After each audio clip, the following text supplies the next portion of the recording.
Hello friends and welcome to another typical T rambling Longplay. It's been a few weeks since the new Manor Lords update totally overhauled the farming system, so I thought we would jump right back into the new map with one simple goal: turn the entire region of Kargweiger into Manor Lords' biggest ever farm. Along the way, we learn more and more about how to efficiently farm in this new patch, create some really beautiful layouts, and take on our enemies in more than a few battles.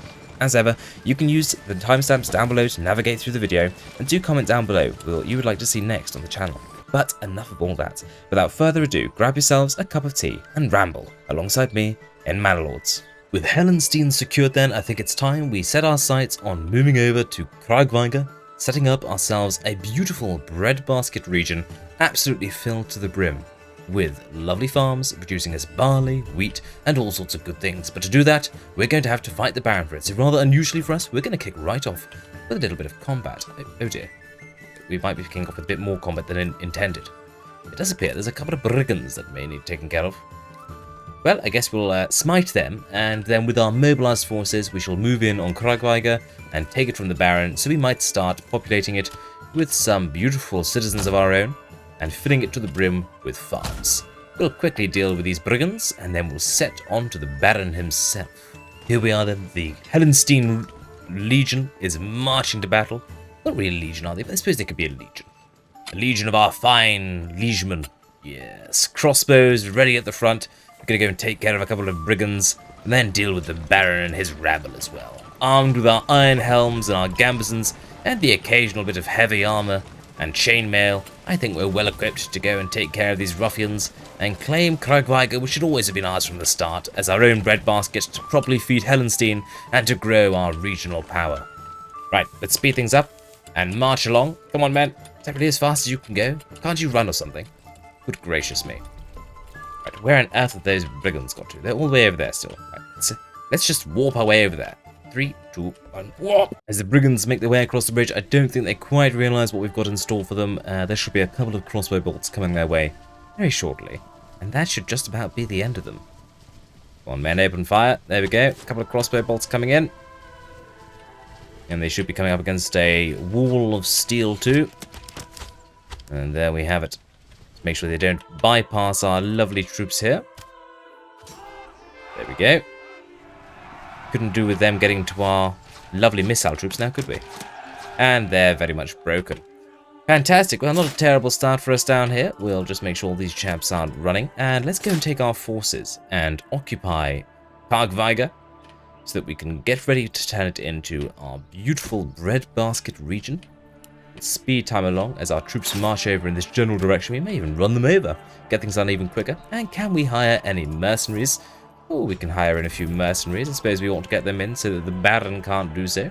We'll go ahead and select those lads and get them over here double time. And just as soon as we're fully assembled, we'll press a claim and see if the Baron really wants to hold on to Kargweiger, or whether we can make it our own and Helenstein's expansion and general influence can grow across the regions. All retinue taking their time there, aren't they? You know what? That's enough of us in here, isn't it? Claim with influence. Indeed, it shall be ours. Right, everyone take a rest. Because it... Ah. See, that's not ideal. I just ran everyone over here, and the enemy has immediately appeared in front of us. Well, mistakes were made. All we can do now is line our troops up, take on a shield wall, and hope for the best, I suppose.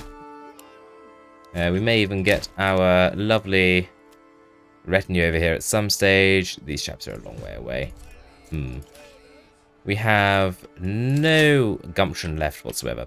Let's see if we can't take out at least their retinue with our missile troops. It's just about our only advantage in this situation. Because it's not looking good for us. We should probably set ourselves to give ground. We don't want to be taking any more damage than we absolutely have to. Now we've completely exhausted our troops. Hopefully we can hit them with a few volleys here. Crossbows are particularly effective against the heavily armed retinue troops. Just slightly reformat them there. Let's start hitting some of these units as well. And their own missile troops moving in now. Blast. They're coming in behind us. We have to move these troops to intercept. Run, boys, run! This has been a farce, hasn't it? This has been a farce. We're going to lose so many men, completely unnecessarily. Oh, the comments are going to be so angry. Do you know what? We've not taken massive losses yet, which is incredible. Given the... what are you doing? Open fire with your missile. For goodness sakes. Given how exhausted our troops were, maybe our crossbow are going to win it for us after all. Keep moving our retinue in this way. Ah, we've actually got rid of their retinue here. We can move in these troops to support. How have we not lost a single man yet? Oh, there we go. We finally lost a man.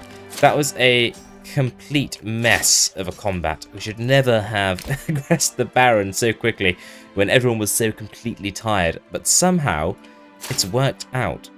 We've taken a few losses, but nothing major. And they just have one unit left. And that unit is about to be absolutely crossbowed in the face. Let's set all of these troops to missile alert, see if we can't minimize casualties while we're returning fire. But as soon as our crossbow bolts start to land, they shouldn't stand too much of a chance. And then hopefully, the Baron will cede control of Kargweiger to us, and we can use its newly fertile grounds, using the Baron's own troops' corpses as fertilizer, to get our own crops into the ground. It's going to be quite a late start of the year, but given the amount of resources we're going to have using the large settlement thingamabob, the rich resources, rich supplies that you can have when settling an additional region compared to your first one, hopefully that'll make up the difference. Down to their last 8 bowmen, defiantly shooting back, and here comes the hailstorm that will break their resolve. And there we have it. Royal tax increase just to rub salt into the wound. Victory? Question mark. I mean, we have to move into this zone. Oh, look, we already have some archers there. That's perfect. Well, I suppose we best move our troops over in that general direction, just in case the Baron does decide to put up a bit more of a fight. But I would have thought he wouldn't want to have any more blood in his hands than he already does. People still moving into the newly upgraded Helenstein over there. Do check out the last video if you missed out the Helenstein build. It was very fun. Helenstein Castle is a wonderful fortification. 81 days remaining. Is the Baron really going to put up a second fight? Let's go and check in on Helenstein while we await the results.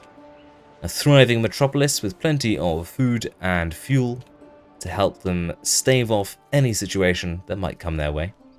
And the brave men of Helenstein are off waging war against Mr. von Baronet Brute himself. Right, we'll just wait for the Baron to decide he's lost, or send a few more lads our way, and we'll see how it goes generally. Toodlepip. Well, I'm afraid the Baron chose violence, and he has brought his additional fiends over to see if he can't win his region back. So, we're going to deploy atop this hill here, and this time with a fully rested battalion. We'll just fed them off, basically. They don't stand a chance. So, let's set up onto hilltop, and we'll get our archers set up behind, and they'll basically decimate anything we see. Of course, decimation is killing 1 in 10 men. I probably intend to kill 9 in 10, which would be nine-animation? I don't know. I'm afraid I don't know those things. Right, it's time for war. Let's slow time down as they get nearby, and then we shall open fire with our troopy troops, and generally give them a bad time. That's the general idea behind the whole thing.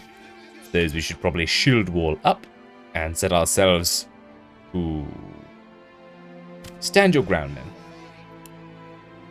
There we go. Have our lovely retinue here as well. Whoa, mega zoom for no reason. Classic. Classic Manor Lords. That's the one I want you to do. What are you talking about now? Go away, Baron. Like the 4th or 5th time he's tried to bribe me. Right. Make them no more. That is your orders, men. I want all of you to open fire at once. Aim for right between the eyes. That is your objective. And we'll take care of those archers later on as well. There we go. We're all cocking our weapons. Let's see if we can't deal them. Oh, look, they're all so tightly knacked in together. Quickly, make the sky dark. Blot out the sun, men. Oh no! Taking return fire. Right, let's set our hirelings to open fire on the enemy archers. And then we'll keep... Oh dear, don't do that. we'll keep firing with our crossbowmen at their heavy infantry. Make sure we keep these men nice and tightly packed. And let's deploy our retinue to the fight here. Make sure that these brigands don't slip past. Hold the line, men. We're doing some damage to their archers. We'll keep the pressure on over there. And maybe let's assign a few of our archers to fire into this melee here. Bring these troops onto the flank. Turn you round here. And we'll deal a couple of deadly blows into these troops. Yes, look at that. Yoo-hoo-hoo. Very good. Another one of those. We'll finish this unit here. Archers are so powerful. There we go. And then we shall deal the death blow to them. Deploy these forces in a screen. And we'll set our lovely retinue to aggressively push forward and slap the brigands on the bottom. Come on, men. There's only 31 of them. There should be like 5. Fire everything! Are you a retinue? You are. You are rather a hireling. I don't care too much if you die. Come on. What are heavy infantry for? They've got clubs and stuff. You should be absolutely destroying them. That last volley? No. They're still surviving. Honestly. Sometimes enemy archer units are some of the hardest to kill. He says it's like a third of them die in one volley. Won't be long now. 2 more of those, perhaps, and they'll be done. 1. Oh, just the 1. Lovely. My goodness, how are they still alive, right? Do we win yet? Are you surrendering Kargweiger? Perfect. Well, the fields are even more fertile than they were before. There's no need to hang on to these chaps, so we'll disband them. And we'll send the rest of our boys home. Actually, we might keep the retinue here to defend the area should any raiders turn up. We shall send the rest of our men home to Helenstein. They can head on over there.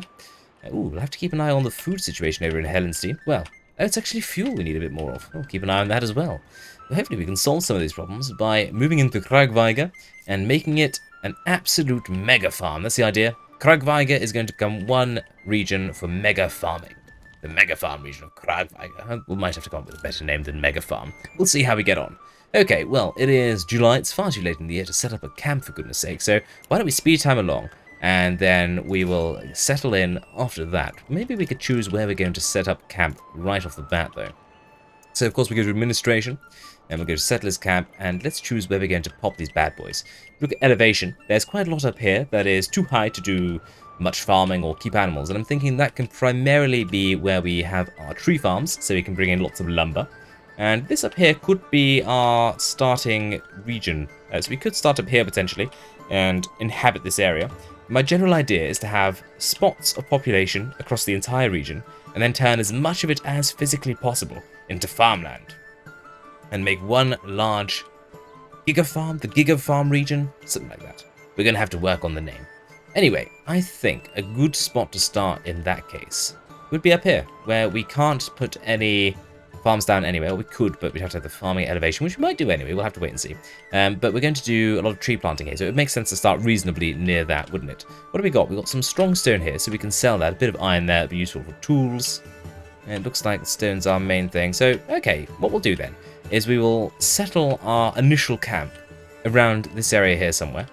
We'll expand around the stone, we'll mine a bit of it and start selling it, although it's also being sold by Helenstein, so the market's going to be a little bit flooded, unfortunately. That's, it is what it is. And then we'll get planting trees over here, and we'll start looking towards doing a bit of farming. Wonderful. Well, I'm going to go and meditate on the name of this region. Kargweiger Gigafarm? I'll meditate on that, you have to think as well. And we'll revisit this when we're coming up to the start of spring next year for the optimal start. Grab yourselves a cup of tea, and let's settle right in. Oh, thank you, saving game. That was completely wrong timing. Get that cup of tea, and let's get to it. Then is upon us, and it's time we turn Kargweiger into our very own huge Manor Lords farming settlement. So, let's get on and do a little bit of settling, shall we? While we have the Helenstein garrison watching over us, we'll get down our settlers camp and we'll go right where we talked about, just here next to the stone. So we'll go ahead and go a little bit like blop, and we'll go for a plentiful start because we're wealthy and can do that. So why wouldn't we? And then let's think about our initial setup. So my general thought was we would try and follow the lay of the land as much as we can. So coming out from the King's Road here, we're going to swoop around in between a couple of ley lines here. Not ley lines, but keep doing that. A couple of topography lines across here. And looks like we're going to swing right across the stone, are we? Do we want to do that? Not really. Right, let's start just below the stone then, shall we? And we'll come in a little bit like this here. And we'll come through and try and follow the land and terrain here as much as we can. So we can respect the land as we sweep around this side here. Around like so. Back into the King's Road. Thank you, save game, as always, coming in clutch there. And that's not a terrible start. And then we'll pop up on this end and carry on. A little something like this here. And where's this connect back into the King's Road? Oh, the way over here. Splendid stuff, and actually that's going to set us up a quite nice starting area for probably what is going to be the mainstay of the settlement. So of course we have our starters in here. Let's go ahead and get ourselves, I suppose, a couple of borgages so we can make the most of all of that lovely migration.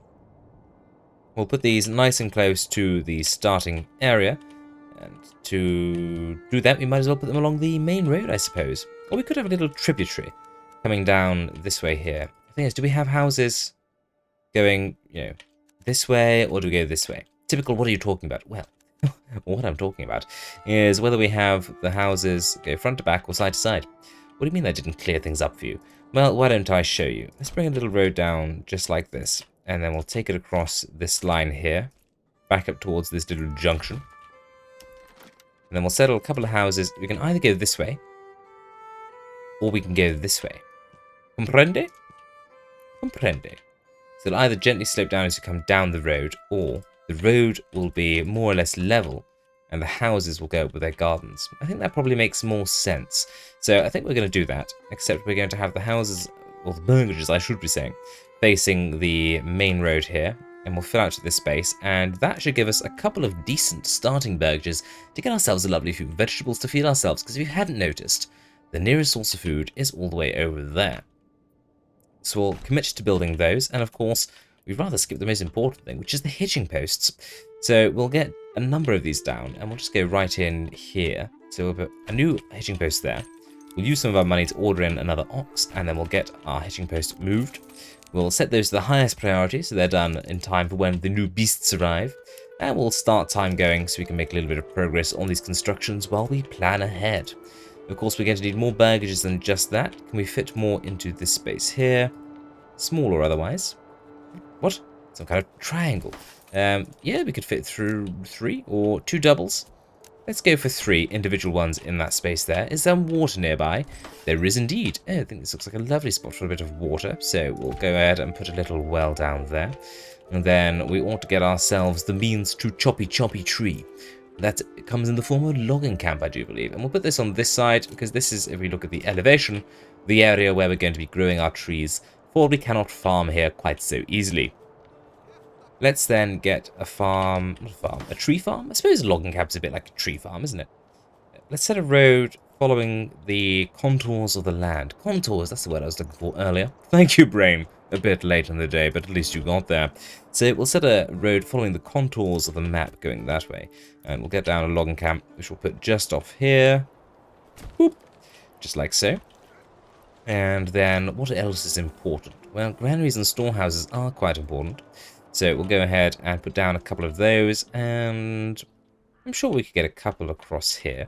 So if we put down a granary here, then get our road tool and put in a little swatchemer thing like that, and that's going to give us a little bit of space to get down a lovely market stall, and we'll fill out this space with that here.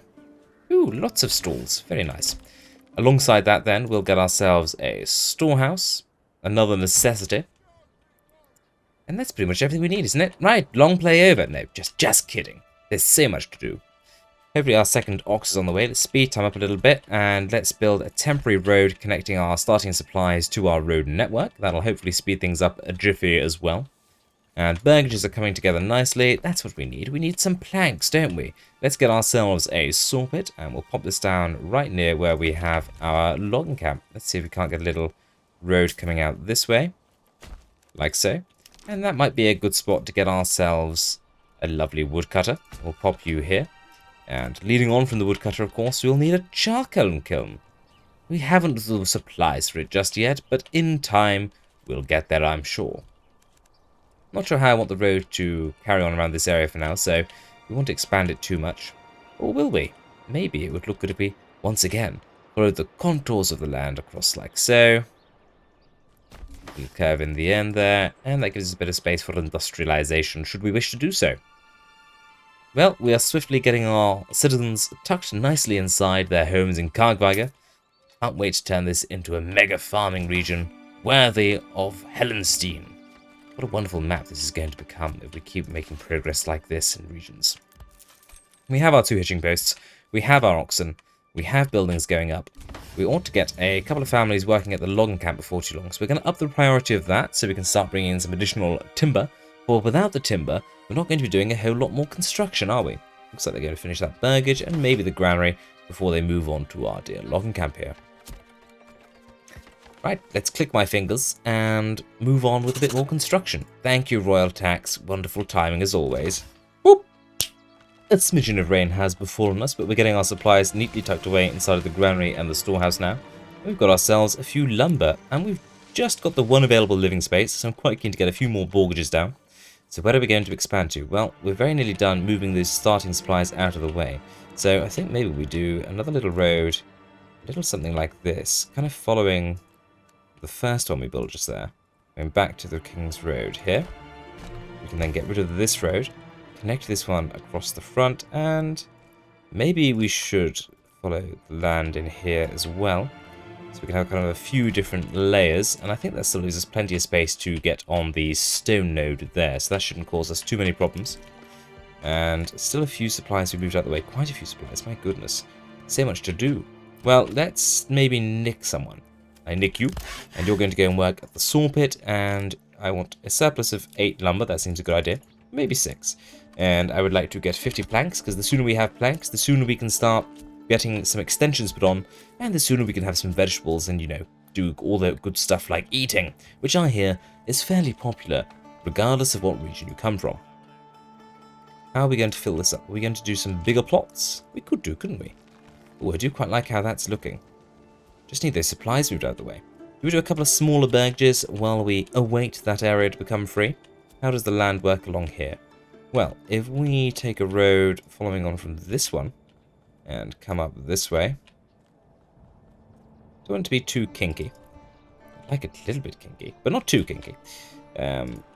Yes, sure. Words and stuff. Very good with those.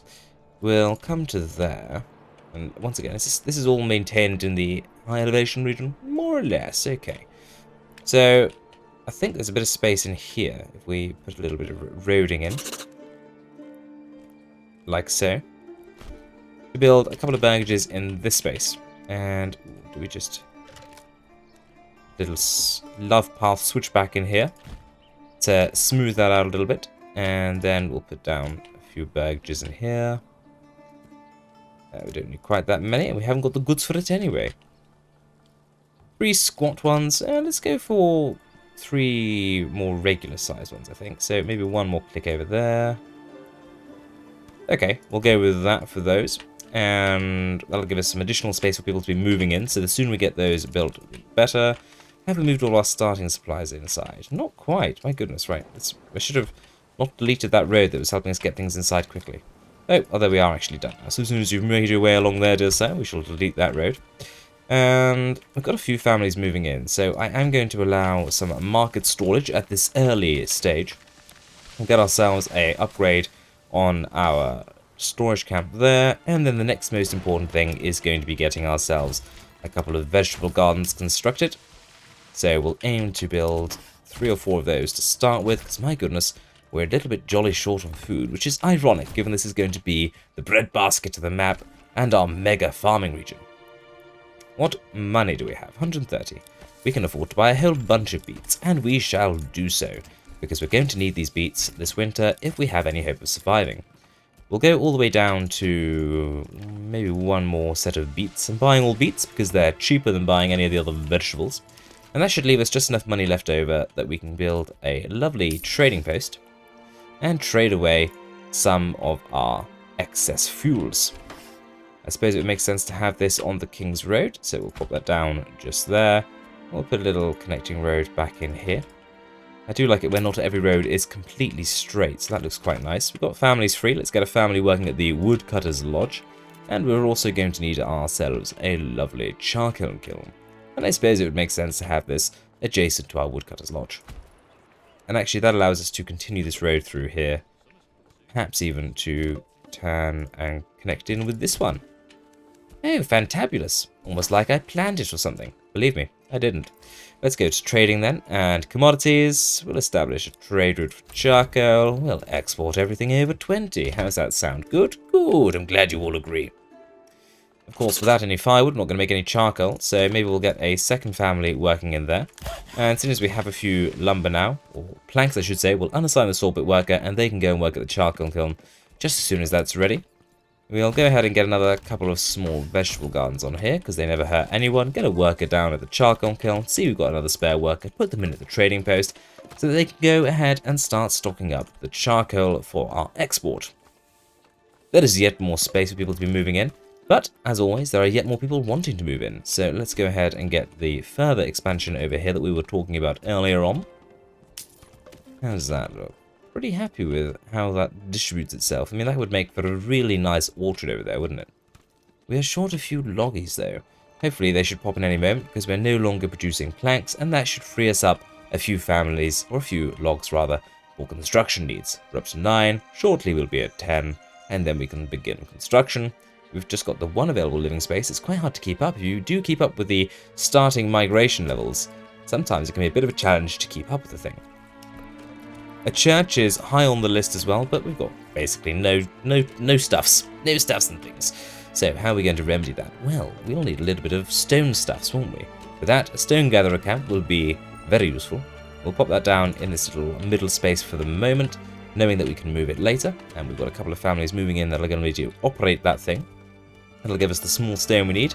And maybe we'll get that second family that's moved in working at the saw pit. We'll leave them for construction for the moment, but we are going to need to get some more planks if we want to get our next church set up.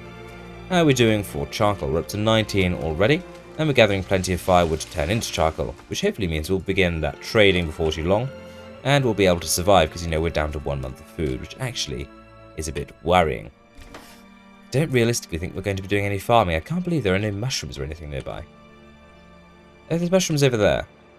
Do you think we can get any of those mushrooms? Did we get ourselves a forager's hut? Well, maybe it's worth a try. We'll put down a forager hut just here. Boop. And then we'll see if we can't get enough food to survive, because it's not looking great. I must admit, I was hoping our first harvest would be a little bit sooner than this, but of course it does happen in the start of just before the first winter, and we are not quite there yet, and we have rapidly expanded our population. We could always try to send aid from our nearest region, but that also might not be the most straightforward thing. Let's up the priority of that forager hut so we can get some food, because, my goodness, we're going to starve, aren't we? Botherations, right, let's pause that there, and move over from Kargweiger and see if we can't cross the valley and get a little bit of help from Helenstein, who has plenty of food. There is a rather inconvenient gorge here, so why don't we see if we can bridge this? We can. So, where's the fastest route down from Helenstein? Well, there's actually no egress point from the castle this end. The nearest one will be this side here. It's all rather steep, so I guess it would be this mountainside road here. So, let's see if we can cross a little... Can we have a curved bridge? No, we can't. That's a shame. It's much higher up on this side, isn't it? We might have to come... Oh, across here might make the most sense. Actually, it looks like those are two fairly level points. So, boop, pop that there. Wonderful. So, a little bridge spanning that. And hopefully that's going to connect our two regions up and allow us to do a little bit of saving, basically. So, over here in Helenstein, this is something I should have done earlier. We're going to build a handful of tax stations. And these will be, hopefully, saving grace of what will become our mega farming region if we can survive this first year. Looks like this is going to be the best spot for us to put them, so we'll get them in here. And we'll very quickly go over to our local livestock trading post here in Helenstein, which I believe we left over here somewhere. We did indeed. And let's get ourselves imported 8 mules. Lovely, so we'll get those under construction over here. And we'll have to free up a few families to work at them, of course. Easier said than done. We're all very busy over here in Helenstein. See, nearly everyone's got a job. We may just have to pick some of these local workers and reassign them, unfortunately. And we'll pop back over to Kargweiger, the hopefully one day to be breadbasket of our region. And we'll send every spare soul to work at the deer forage hut in the hope that they can go and forage just enough mushrooms to keep us alive. Oh, it looks like we've finished our first pack station, so we'll slow time down a little bit. Swing in down over here. Let's go to livestock, assign you some of those, and we're going to send barter with Kargweiger. We're going to send something we are plentiful of. Carrots, by the looks of things. We'll send some carrots, and we will receive charcoal, I suppose. Basically, the only thing we're actually producing over there. We'll have to go over and stop exporting that temporarily, so that it actually does mean there's a little bit over here for us to trade with. So let's popping into our trading post, and we're actually going to cancel the trading that we have on here. Now you're trading there for dynamite. We need to keep hold of it, damn it, to trade it for carrots and stuff. Sounds good, Bob. If we're survive, that is. How we doing down here, fellas? We've got ourselves a few mushrooms. Oh, I suppose I should build a straight ride to the mushrooms, shouldn't I, to help us out? Where are the mushrooms? They're going a very long way at the moment. Right. Ignore this horrific road. It's necessary, okay? It's necessary. It's also temporary. Don't worry. Wouldn't want to see that too long. Right, back over here. Got another one of these up and running. So we'll get a family inside. Did we do that for the first one? We didn't. There's not much point having it established if there's no one working in it, is there? Good gracious. Let's very quickly set all of these up. Assign them all livestock. Like so. And make sure they're all set up to trade with Kargweiger. See, I could have done this earlier, but I didn't. I was filled with hubris. I thought, there's no way. Typical knows what he's doing now. We'll just get a load of beets in the ground right away, and that'll sort us right out. But no. No, he forgot to think that there was actually no starting food source over there near where he'd settled. And you were, in fact, going to be in trouble from day one. Well, we've learned a valuable lesson, everyone. Don't be hubris. Is that a phrase? Don't be hubris. Don't do as I do. Do as I say. And I say, don't hubris. Hubris. Hummus?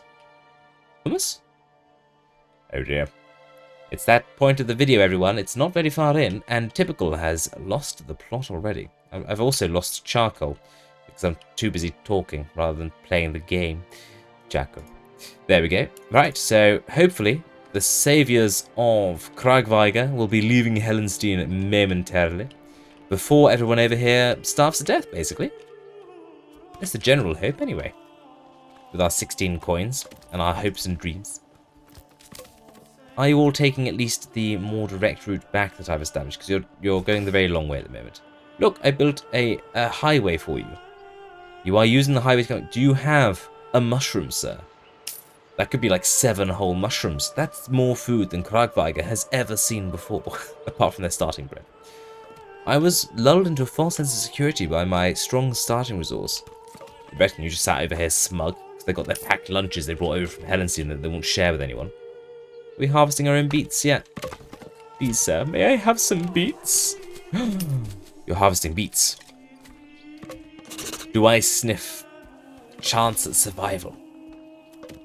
Are you transporting beets? Beets, beets, beets, beets, beets.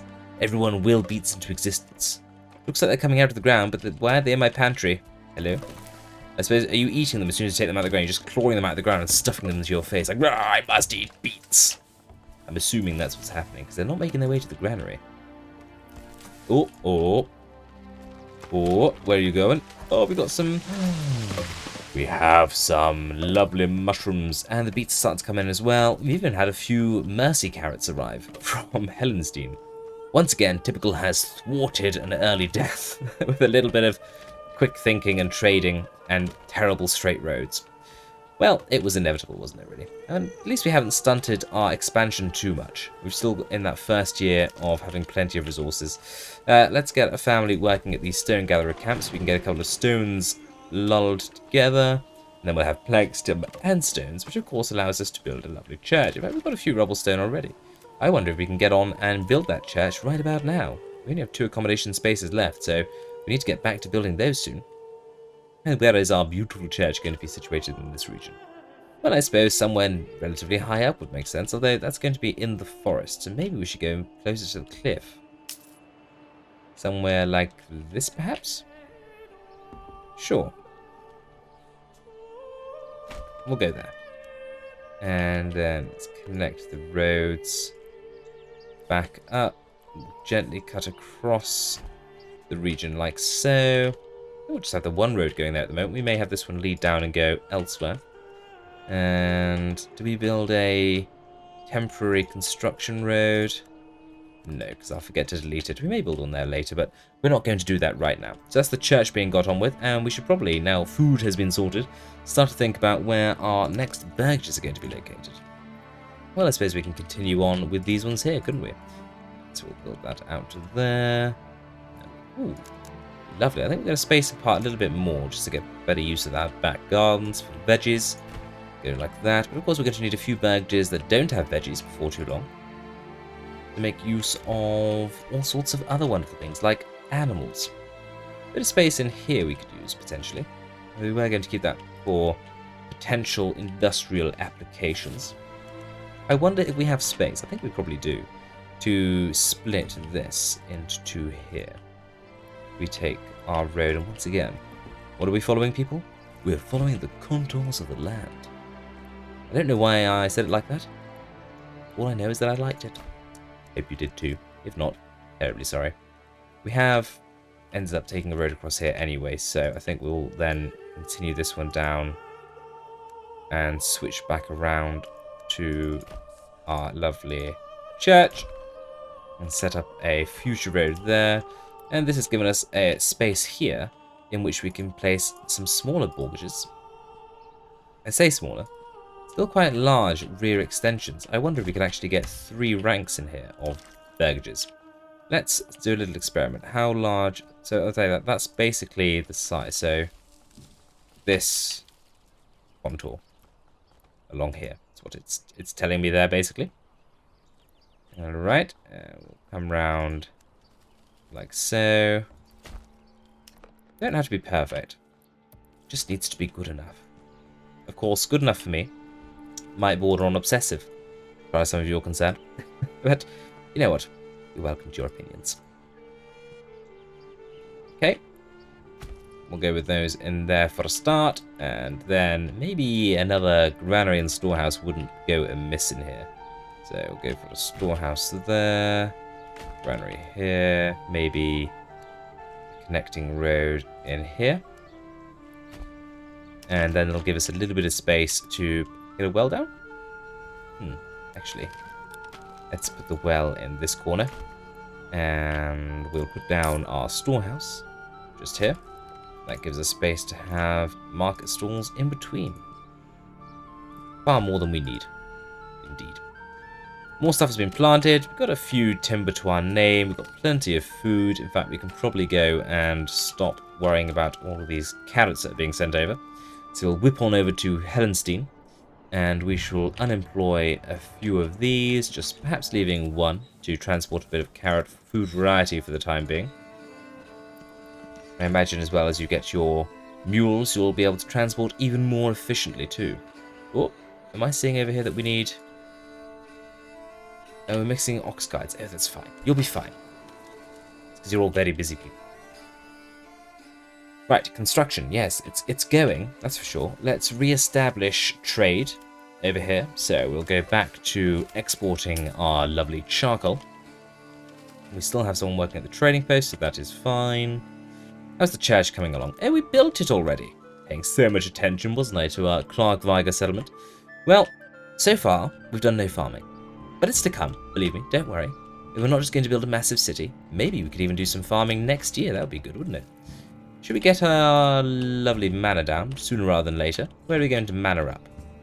We don't necessarily need to build a big castle over here, because I feel like Helenstein is providing the protection. He says, as raiders are spotted. Is it an attack on Helenstein proper? It is. My goodness, the retinue is away. Helenstein has been attacked. Well, we'll have to come back over here and mount a defense promptish. It's going to be fighting in the streets by the sounds of things. Don't worry, men. I'm sure the local militias will be able to take care of it without you. So yes, maybe protection is important, as we're seeing there. Well, there's a high spot up here. We could have a castle right on the edge of the region, overlooking everything else. But as convenient as it would be to build the manor somewhere in here, I wonder if we ought to put it somewhere a bit more interesting. There are some really lovely formations over here. We could have a manor with its own lake. Okay, that's happening. And do we put the manor right on the edge of the cliff here as well? Or do we put it just in here? Put a wall around the outside and then have the lake right behind it? The lakeside manor house? Oh my goodness, wouldn't that be a lovely reason to come on holiday here, away from Helenstein? I love it. Right. It's completely impractical to build it here because it's so far away from where we've started. But my goodness, I'm not here for practicality. I'm here for a beautiful settlement and a good time. So we're going to make it happen. Gosh and Emmett, no matter what you say, no matter what the haters think, or the people who are building this think about how far they have to walk. Because I'm the Manor Lord, and if I want a lakeside residence, then my goodness, I'm going to get one. Okay, look, I put a little switch back in there. That's going to make your lives so much easier. Let's, no! Last, I've deleted the wrong road. No, it's okay. Don't worry. Doesn't bother me at all. I'm still... I forgot about the people and things, and I unpaused the game, and I heard a naughty noise, and I was like, oh yes, Helenstein's getting burned to the ground. And I'm busy building a road for my lakeside summer residence. Priorities typical. It's all well and good having your lakeside residence, so long as you don't neglect your people. It's like Rulers 101. Right, there we go. And connect that in properly this time. Delete that. Put a switch back in there. Hope that I didn't unpause the game for too long. And oh look, there's fire torches. Oh no. Have we got anything on fire in Helenstein? Not yet, but soon to be, I am sure. Okay. It's not looking good, is it? Right. Deploy the militia. Actually, let's deploy a unit at a time. So squeeze in a space to actually deploy them. You can go over here. Get a unit in the field here. A unit over here. And then we'll get our various crossbow units too. Perhaps a little bit further out, if we can find space for them. Maybe here as well. Rally to the fields and fight. Fight for your homes. I imagine we'll see a couple of our spearmen and crossbowmen, here we are, spilling out of our residencies. Let's set up our crossbowmen to fire at will as they come out of their homes. They can start opening fire, and my goodness, men, start fighting. There are brigands on your doorstep. Rally! Rally and fight for your homes. I don't want them actually engaged in combat. Oh dear, this unit is well, this is the disadvantage. We're coming from all directions, aren't we? Let's just fight. All units converge. Some of our men are going to be very outnumbered in this fighting, but we'll be able to get in our crossbowmen. What are these crossbowmen doing? They're charging in, the mad lads. My goodness. Absolute melee. You should be firing at a distance. Why are you meleeing? Right, you open fire. You get in there. Spearmen, form a line. Let's have some proper defense here. Don't let them break through to our missile. The missile are very important. You go after you. You go after you. Where's our other unit of spear? There you are, in here. We just can't see you for some reason. Pull back the crossbow, for goodness sake. They're so keen, these boys. Alright, at least one unit of our crossbow is starting to hit them a little bit. I think the problem is, once the crossbow are already engaged in physical arm-to-arm combat, they suddenly prefer to do that. There we go, right. Pick a target and shoot it. Well, the fields are going to be well fertilised over here in Helenstein this year. Have we lost any men? We've lost a lad from there. So at the moment it's looking like, despite our rather shambolic rallying and defence, we may only lose one man to this conflict in Helenstein. The battle is nearly done. The day is nearly won. Huzzah for Helenstein! Huzzah for the people! Speed things up and hooray! Victory is ours! Now, there's I imagine a lot of bodies to bury, so you can all go back and do that job. Let's get this corpse bit employed over here. Not that there's anyone available because it's the busy season. I don't think we need any of these pack stations active anymore. We're going to unassign our last family from over here. And where else can we save people from? Well, we've taken care of the immediate issue when it comes to our woodcutting situation. So I don't know if we can save anyone from that industry, perhaps. Yeah, we don't need as many workers doing construction anymore, do we? There we go. That's where our extra workers are from. And the defense of Helenstein complete. We can switch back over to Kargweiger and the construction project that is the Lakeside Manor, a very long way from where we have begun. Well, I'd say that's a pretty strong start here. We've got a load of construction to do down here and a winter to weather. So we're headed in the right direction. 68 regional wealth. That's good. That's enough to buy us some vegetables. We'll get some cabbages and some more beets for in here. Let's go ahead and set up some of these other burgages with their extensions. I think these longer ones here are well suited to a couple of orchards. So we'll go ahead and orchard things up over here. How are we doing for Planky Boys? We're all out. And that tells us we need to go over to Planky Boy, employ someone there for starters, and then tell him we want more like 100 planks, but we also want to have more like 10 logs at any given time. We're down to 9 at the moment. We've got 10 coins, and I'd quite like at some juncture to be ordering a few more oxen. So to that end, let's get ourselves a couple more hitching posts, and we'll pop these down in this gap here. Ooh, 3 of them. Simply lovely. How are we doing for firewood and charcoal? Pretty swell, I'd say. 3 families working on construction, and oh my goodness, the Baron is claiming Helenstein? What is this debauchery?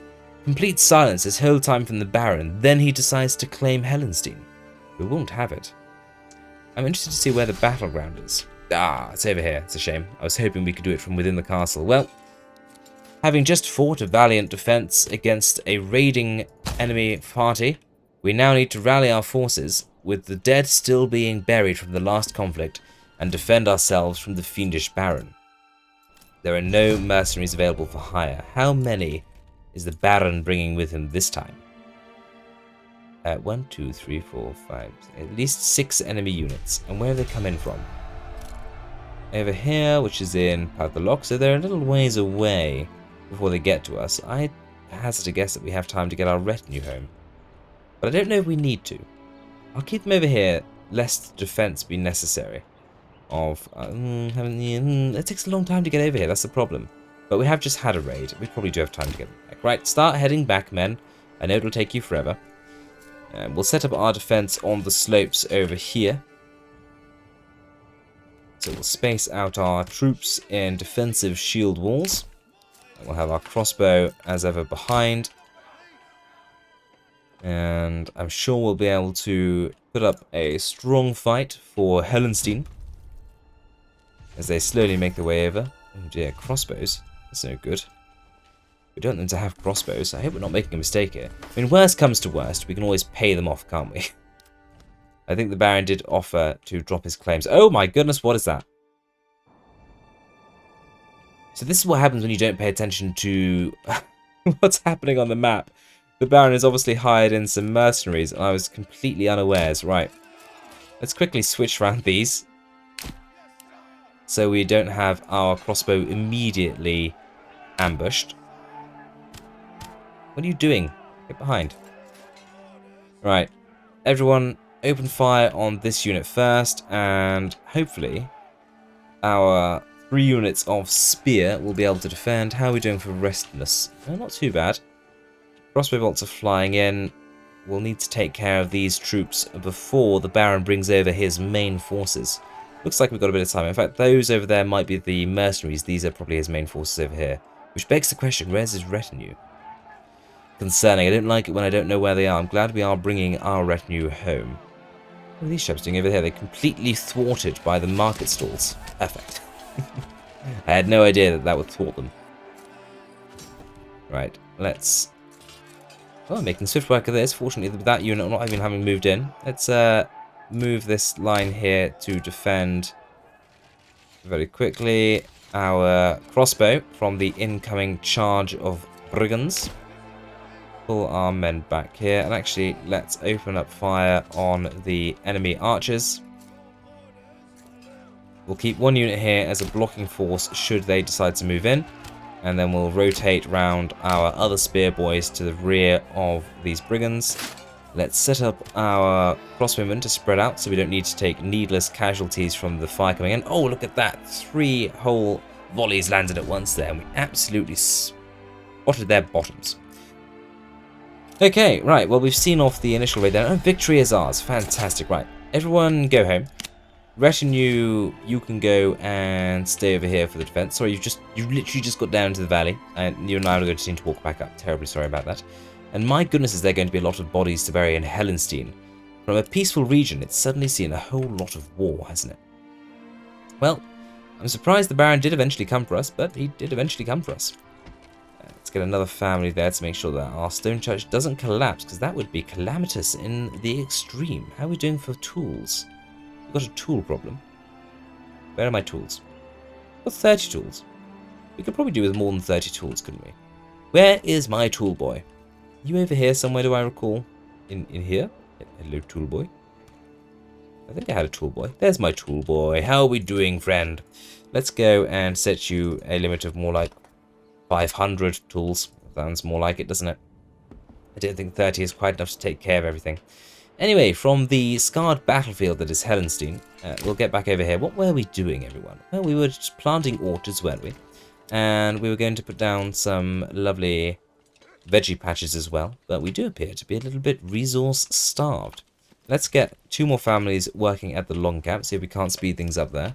And we don't need to waste 4 families on the forager hut that is a million miles away, so we'll get rid of that. We'll get another family working at the charcoal kiln. We'll buy ourselves an ox with a little bit of money we have. Get another person working at the trading post. How is the market stall doing? Very pushed on the storehouse. We'll get another family working in there to see if we can't help out with that situation. And we'll get a presumptuary worker in the granary as well. Now, of course, we need to maintain our dear forest lands. So we'll get ourselves a couple of foresters' huts so we can start to deeply forest the area on top of the high elevation here, so we can maintain a thick wooded area, both for supply and of course for aesthetics. Might need to upgrade the well at some point, but we are very plank starved at the moment. 'Tis December, winter is upon us. How far did we get with our manor? Barely begun. Taking over some resources. It's not surprising given how far away it is from where we are over here. And we can probably put in a little switchback here, can't we? Little love path just to make that look a little bit more concise. There we go. Looks better. Well, I'm pretty happy with the start we've made in Kargweiger this season. And to be honest, it's been a bit rocky. We almost starved when we first settled, and we got some emergency carrots in from Helenstein. Then we had a band of raiders launch into Helenstein, and we had to defend in the streets. And then the Baron pressed an attack. And once again, there was fighting in the fields of Helenstein. But we've come through it all. We're starting to get a grip on this new region, and I'm hoping that this is going to be an epic mega farming region of fantastical proportions. Let's skip through the winter and get right on with development. With my lakeside residence complete and a whole bunch of people moved in across the winter period, I think it's time for us to get back to a little bit more city planning.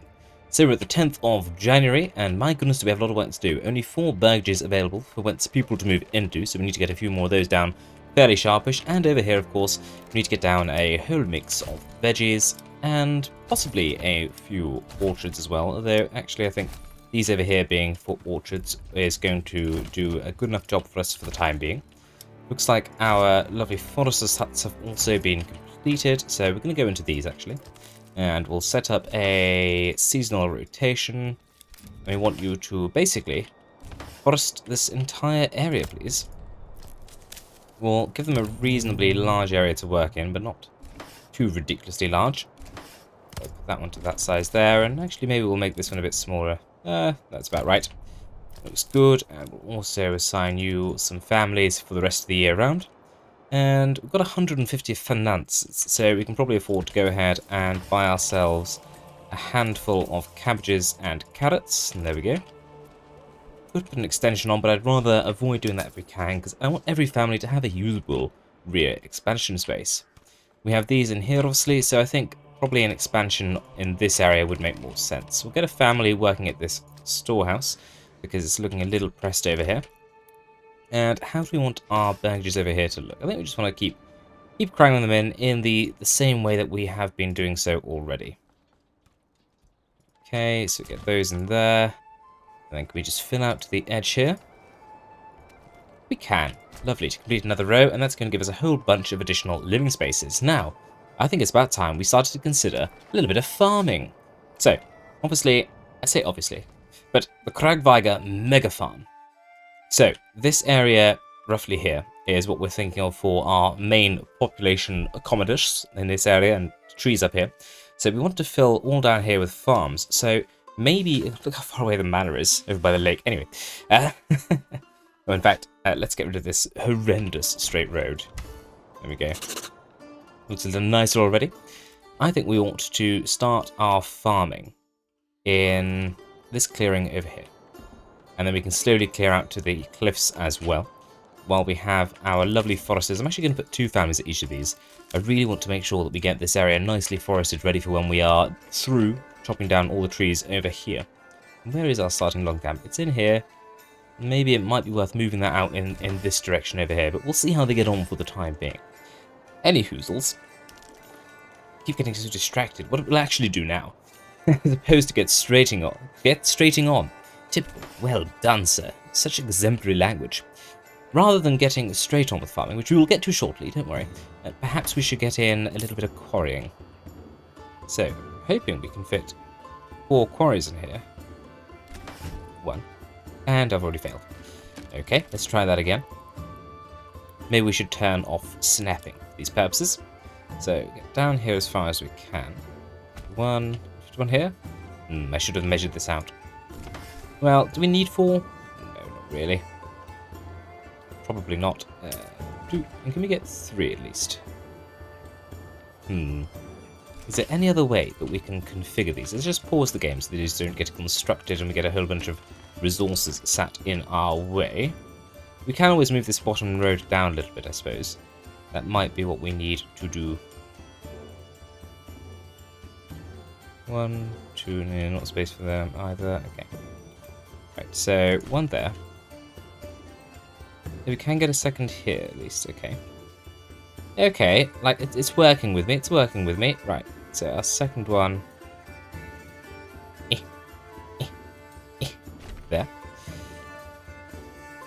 And then what we'll do is this lovely road that we've taken across here, let's just build on top of it to make sure we don't delete it entirely. And we'll just take a split at this stage and come down 1 additional topography line. Like so. Following it round to here, when we shall then just reconnect to the path we've already built. Does that wrap all the way around this section here? Probably does. So let's just make sure we build on top of that to not lose this lovely curve that we have out to the side. Fantabulous. Then delete this road. And this road. Lovely. And hopefully that's going to give us space to get in 4 quarries. So we can sell a whole bunch of rough stone, or at the very least 3 quarries.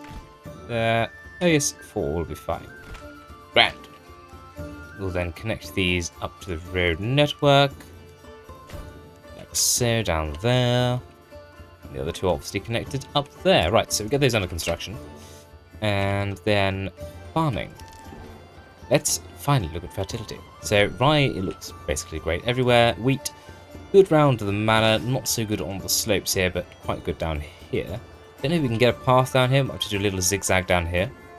Barley fertility, not great here. A little bit there. Not great in there. But we can grow a whole bunch of oats in here. And I very much want to fill all of the landscape with farms. And there's space around here as well. Okay, what we'll do first then is we'll try and road off a couple of these obstacles, such as the cliffs themselves, so that we have a nice edge to snap to when we come to build the farms. Okay, lovely, so there's that shape there, and then we'll do this one as well. Now, I know these roads are a little close to the edge to be realistic roads, and they're going to be far too steep sideways-wise, but they're really just there for us to build the farms against. I mean, I wouldn't actually be opposed, I think we probably will do this actually, to deleting these roads once we've done our farms, so that people don't walk on them, because they are preposterous, let's just say that. I like the game lets us build that close, because if you didn't really care about the realism of how it looked, you could just actually fill up the space to your heart's content, but I know a lot of you do like it to look at least a little bit normal, or physically possible, and I'm inclined to agree with you as well, to be honest, so that's just how it's going to roll, I'm afraid. Okay, just feeling our way around here, and back up on this side. Bloop, bloop, bloop, bloop, bloop, bloop, bloop, bloop, bloop, bloop, bloop, bloop, bloop, bloop. There we go. Right, so that's those two there. And then we'll do maybe up the side of this here as well. Oh, yes, I think we shall. Scintillating stuff, isn't it? Building roads along rock formations. Rocky roads, I suppose you could call them. That sounds delicious. What a lovely thing to enjoy with a lovely tea beverage. Bit of rocky road. Let me know, rocky road or tiffin? What's your personal preference? Now, I'll warn you. There's a right answer to this question. Get it wrong, and maybe I shall ban you from the channel forever. Perhaps more important than getting the right kind of tea? Don't be silly. No, it's not the case. Okay. A whole bunch of preposterous roads in place in situ, and let's check our accommodation status, our financial status. Come over here, and then buy some carrots. And a few beets and cabbages as well. And we'll want to get a few chickens and other animals over here before too long as well. So let's start building animal pens. Inevitably, some of these will become specialists as well. So not all of them will be caring for their own animals. But still, it'd be good to have a whole bunch of these ready to go. We'll leave the last couple for perhaps a few honey boys as well as some chickens. But of course, we can't build those until we've got a little bit of money. Farming and farming.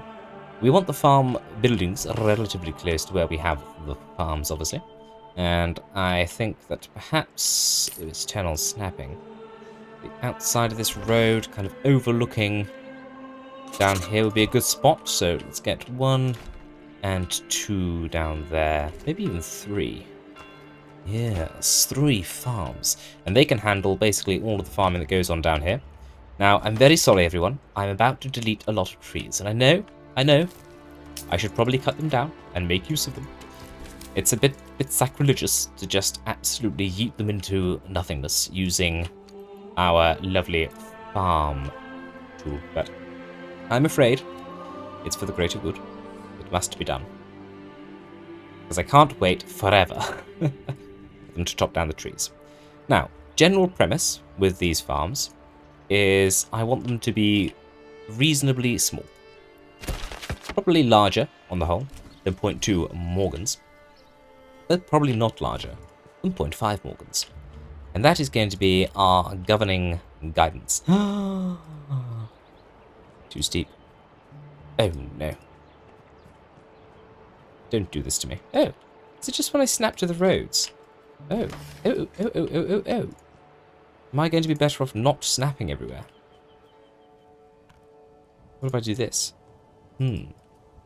Interesting. Maybe we're not going to be snapping to the roads. That'd be a shame, because that's how we get our nicest angles and shapes. Let's turn it back on up to here, so that's 0.3 Morgan. That's fine. 0.4 Morgan there. Anyway, as I was saying, I'm going for an ad hoc farm layout. We're not going for any specific shapes. Or any specific sizes. But neither do I want them to look absolutely ridiculous. A bit too big. Let's bring it back. 0.5 sounds good. And then can we wrap around here without discourse? We can if we do that, apparently. It's going to be very hit and miss here. I'm getting that feeling already. Ooh, can do that. 3. This region is going to look so good when it's absolutely full to the brim with farms. Yes. Very exciting. How's that looking? Oh, it's beyond my wildest dreams. Let's get rid of that road. Oh, it looks even better with that road gone. Very exciting. We never picked a perk, did we? Bloop, bloop. We should probably go ahead and do that. So, what are we looking at? Smallholders, obviously that's pretty good and stuff. Born of the Alps, clothing durability increase, we like that. Sheep are more resilient, we like that. Efficient hunting camps doesn't bother us. Efficient farming elevation, probably going to be important for us, given that there is some elevation going on. It's not a Minecraft create flat world. Cheaper animal imports, that sounds nice, because we're going to be buying in, things like cows and sheepies. Increased mine labour speed, not so useful, but that's okay. Artisan efficient malls, yeah, we can live with that. Vinden Hinterlands it is, of Kargweiger Megafarm region. With our perk selected, let's continue farming it up. And I don't think we'll do too many buildings around this side of the church. So I'm actually going to delete that little road we have coming in here. We might maintain this road. I feel like this could be quite a cool little mountain path that someone might take around a field. So I think these here as well. Yeah, that's not too steep and looks really cool. So I think that'll be reason enough to leave it. In fact, we should probably have it connect back into the road down here. Oh, look at that. Ties in perfectly to there. Sweeps gorgeously up the side of the cliff. And it's a little bit of a mountain trail for sure, but we're in a mountainous area. You would expect mountain trails, would you not? That was a rhetorical question. I don't care what you think. It's my playthrough. Of course I care what you all think. To a point. To a point. But typical in the way that is best for typical. Do you comprehend, my friend? Comprehend? Comprehend? It would appear building lots of farms.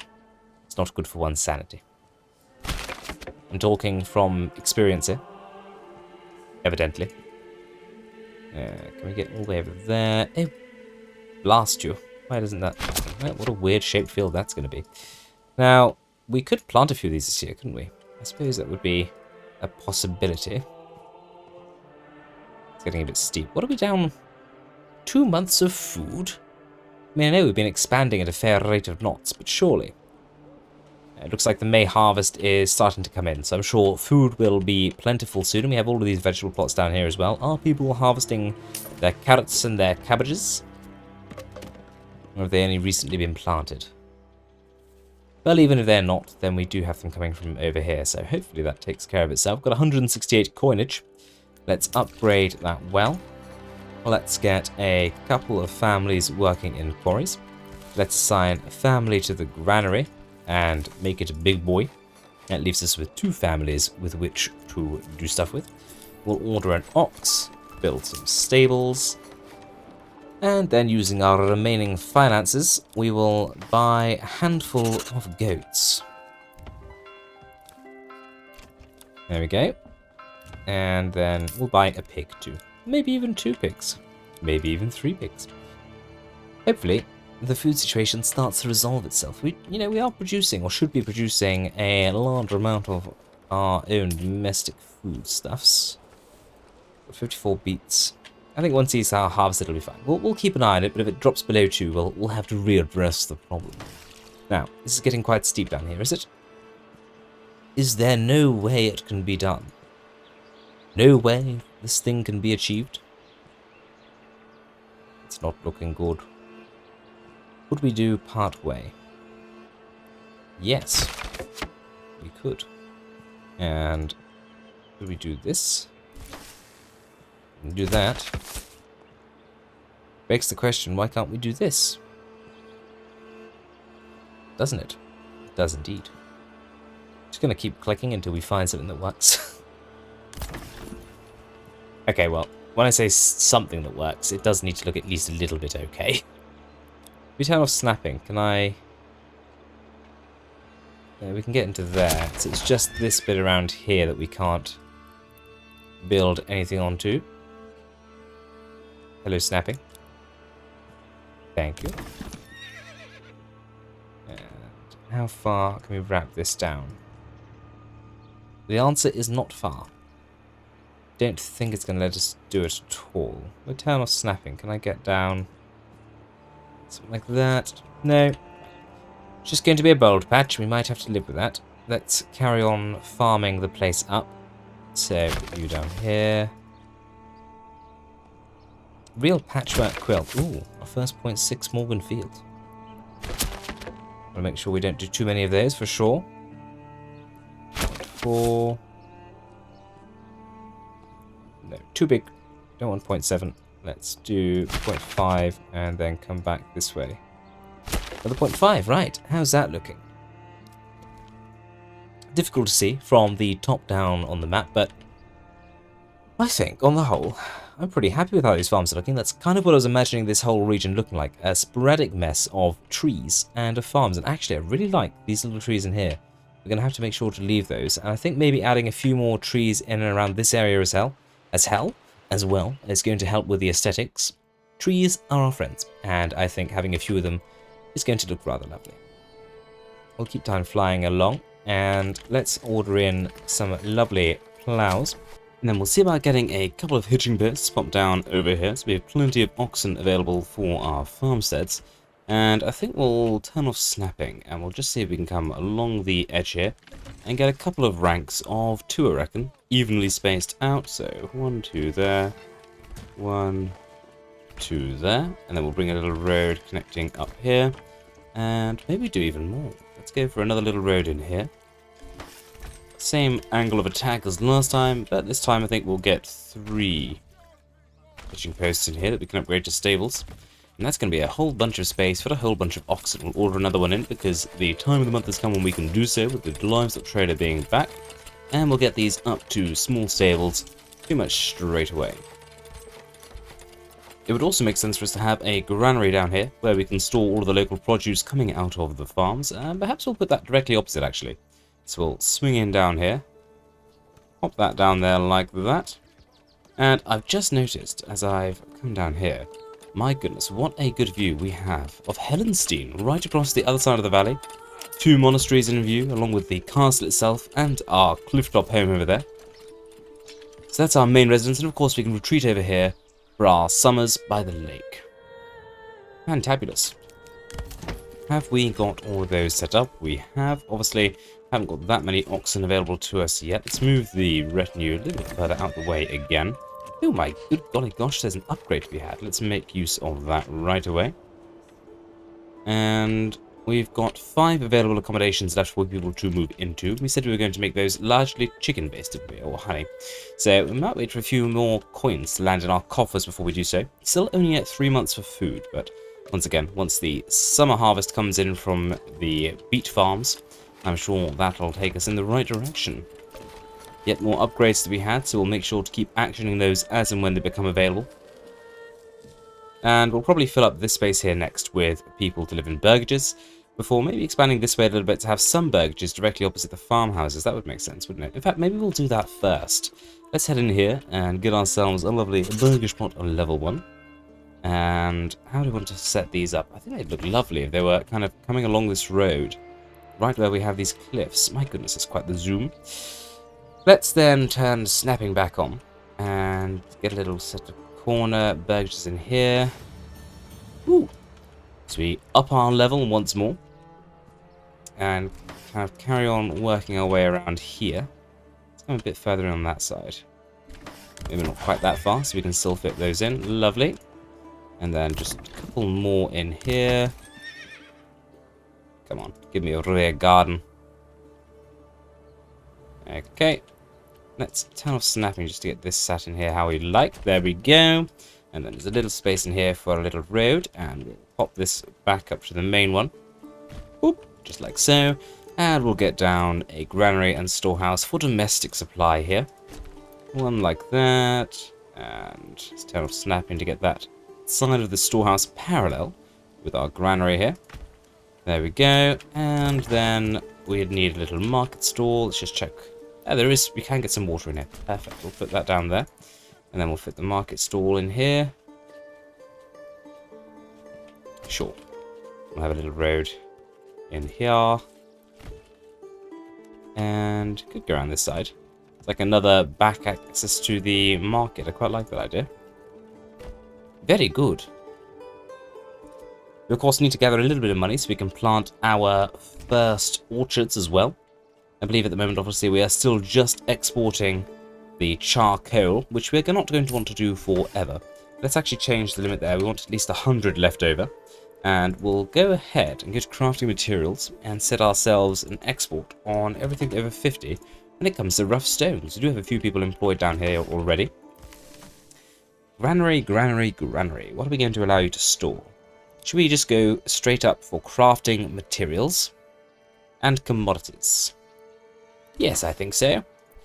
That pretty much suits the use case of a granary supplying farmhouses. We should buy another ox because it's been a while. And then we should also go ahead and purchase ourselves, or build ourselves rather, a livestock trading post. We don't have to keep coming back here every time we want to buy ourselves a lovely oxen. Where to put this? Thank you. I do love paying tax.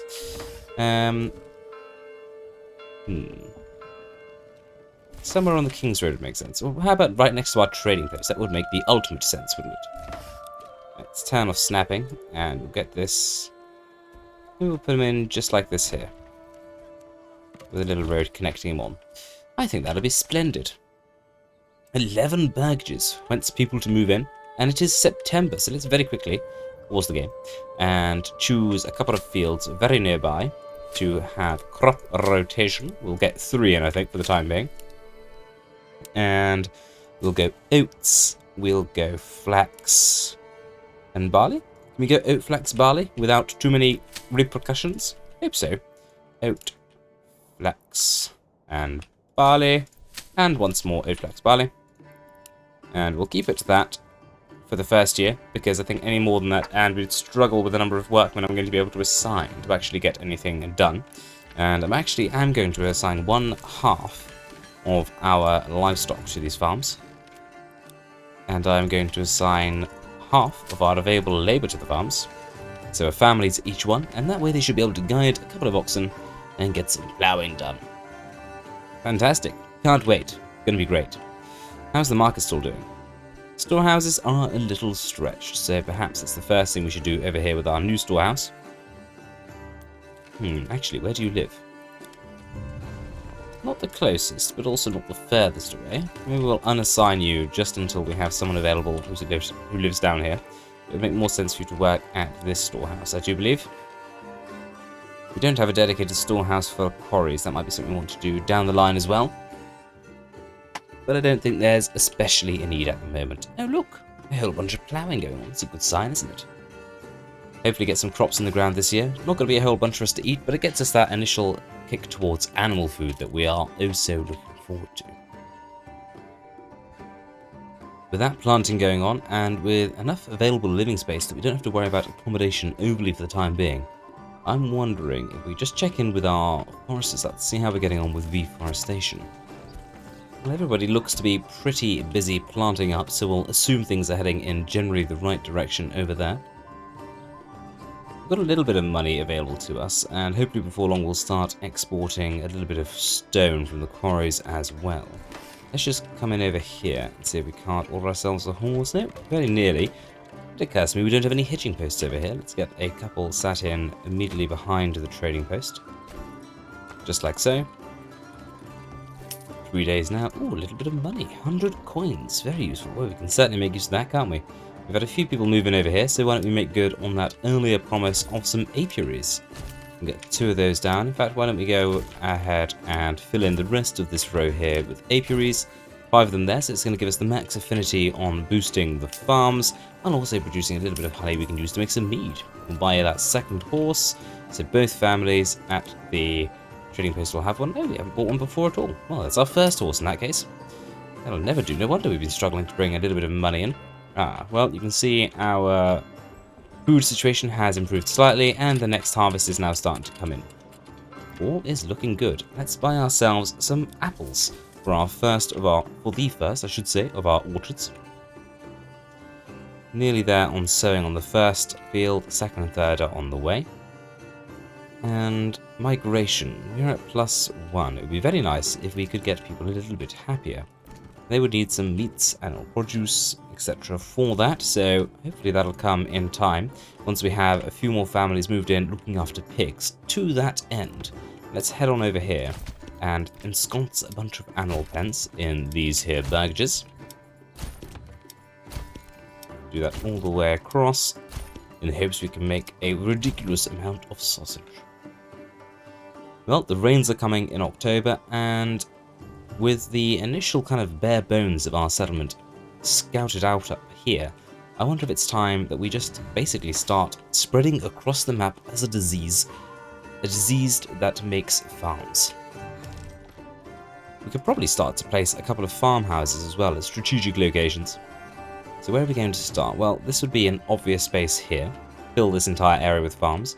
And then maybe we'll do down here. I like the idea of getting some farms along the steep valley hill. I'm not sure how practical it's going to be with the terrain. We'll have to wait and see on that one. Kargweiger will be a mega farming region yet if we have anything to do about it. Tell you what, while people are moving in, and I'm going to go ahead and do a whole bunch of farm placement, and you can join me once I've completed that monotonous task, and we'll review our findings with the new farms. Cheery bye. As we come out of the winter, it's becoming apparent to me again just how much our economy is struggling without having a source of food other than just our rear garden extensions. Despite all the vegetables we have coming out of the ground, we're just not quite getting enough to sustain everyone. Let's go to the livestock trading post. We'll get a family working in here, and let's request that they order in, let's say, 20 oxen. 210, good gracious, no, 20. Hello, 20. Hello, there we go. 20 oxen on their way. So we'll get those in, and hopefully we'll be able to make up the balance when it comes to food using our dear farms. So you can see we've got 40 barley beans here, my goodness, and we've got 36 oats and 23 flax as well, hopefully springing up through the ground. I know it is March and we're not going to get a great crop from it, but I wonder if we do just quickly activate a further 3 fields, and we'll just pick these 3 here because they're nice and close, and we'll go ahead and get a wheat, flax and barley. A wheat, flax and barley rotation, just so that we can get as much food as possible. Wheat, flax and barley. See if we can't get ourselves a wheat field. We'll get an extra family in each of the farmhouses, see if we can't make that happen. And of course, if we're going to be producing wheat, then we're going to need some windmills. So where are we going to locate those? Well, somewhere along the ridgeline again would seem to make sense, but as you can see, I filled up rather a lot of it with farms. That's okay, I'm sure we can find a spot. Maybe, oh gosh, 29% efficiency, that's not great. Oh, yet here it's 96, it's just because everything around it's been chopped down, isn't it? We are going to get rid of this little glade, although maybe we should keep some of it. Yeah, I feel like we should. In that case, why don't we come over here? It's not terribly far from the farms. Oh, I know we're going to put burgers in here, but maybe this would be a great place to have a miller's row. Fine, right, so go for 1, 2, and 3 windmills ensconced within there.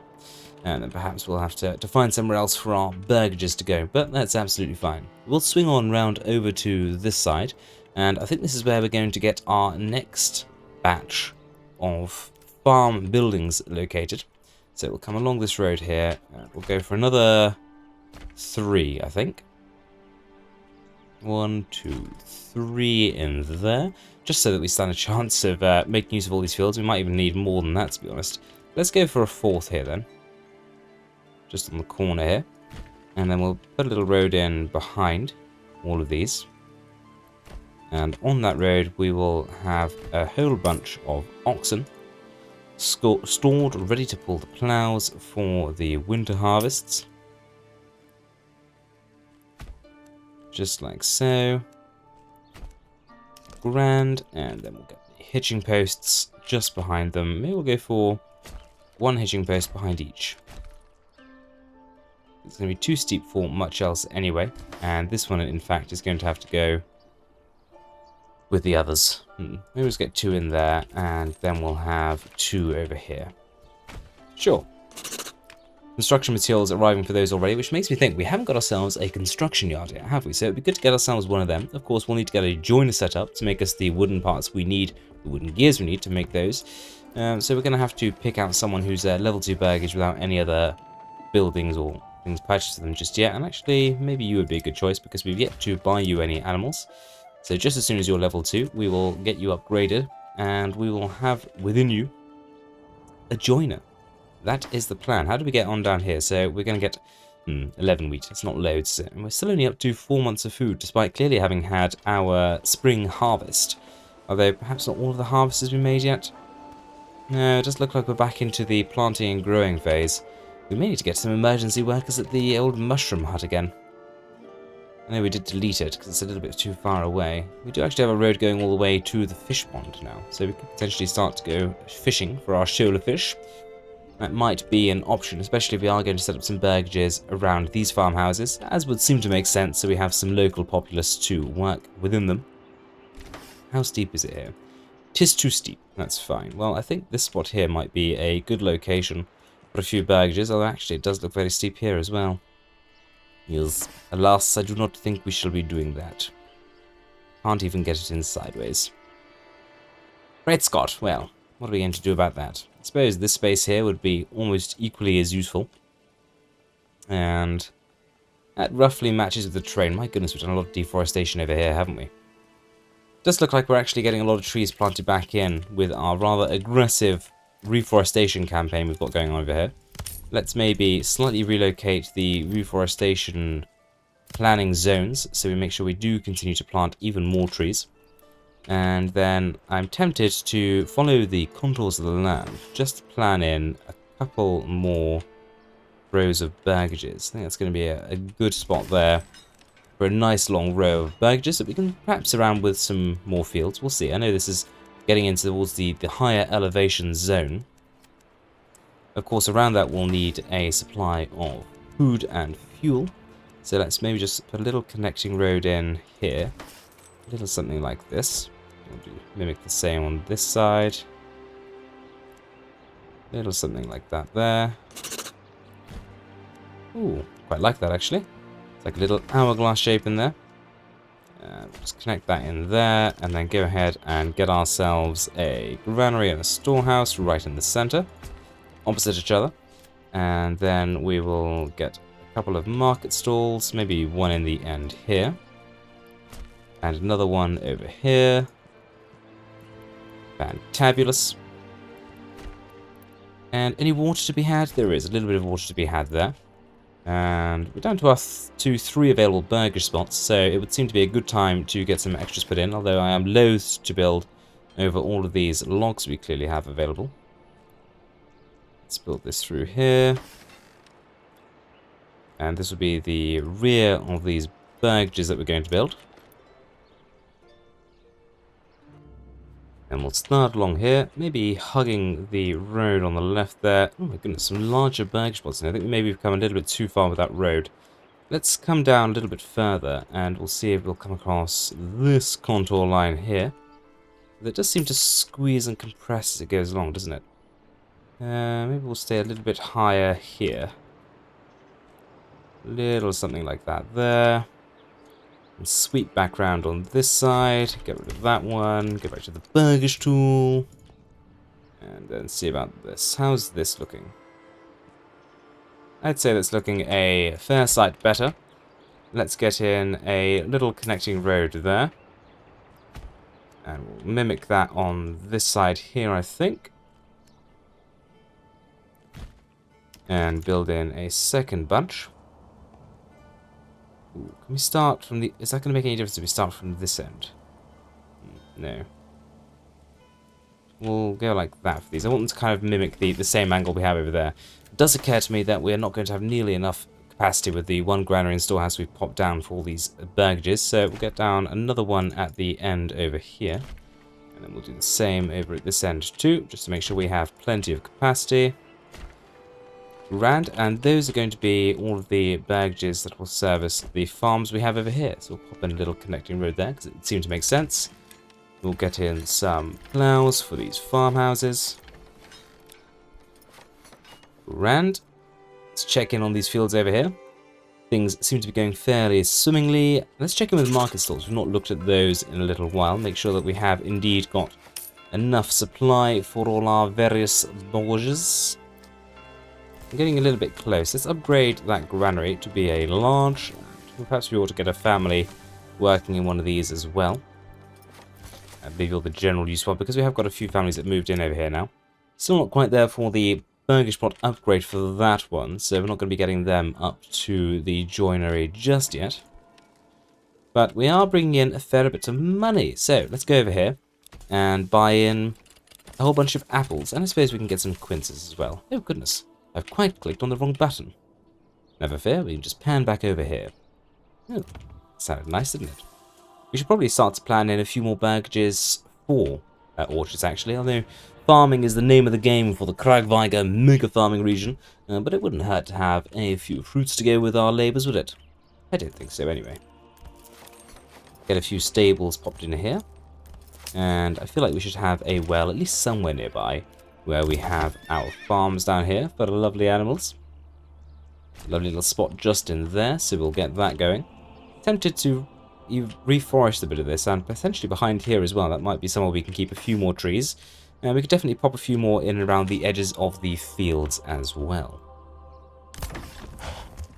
Right, we've still got our retinue here from our very own Helenstein watching over us and keeping a protectful eye. In fact, we should probably pop over to Helenstein and just check that they haven't, all starved to death or something.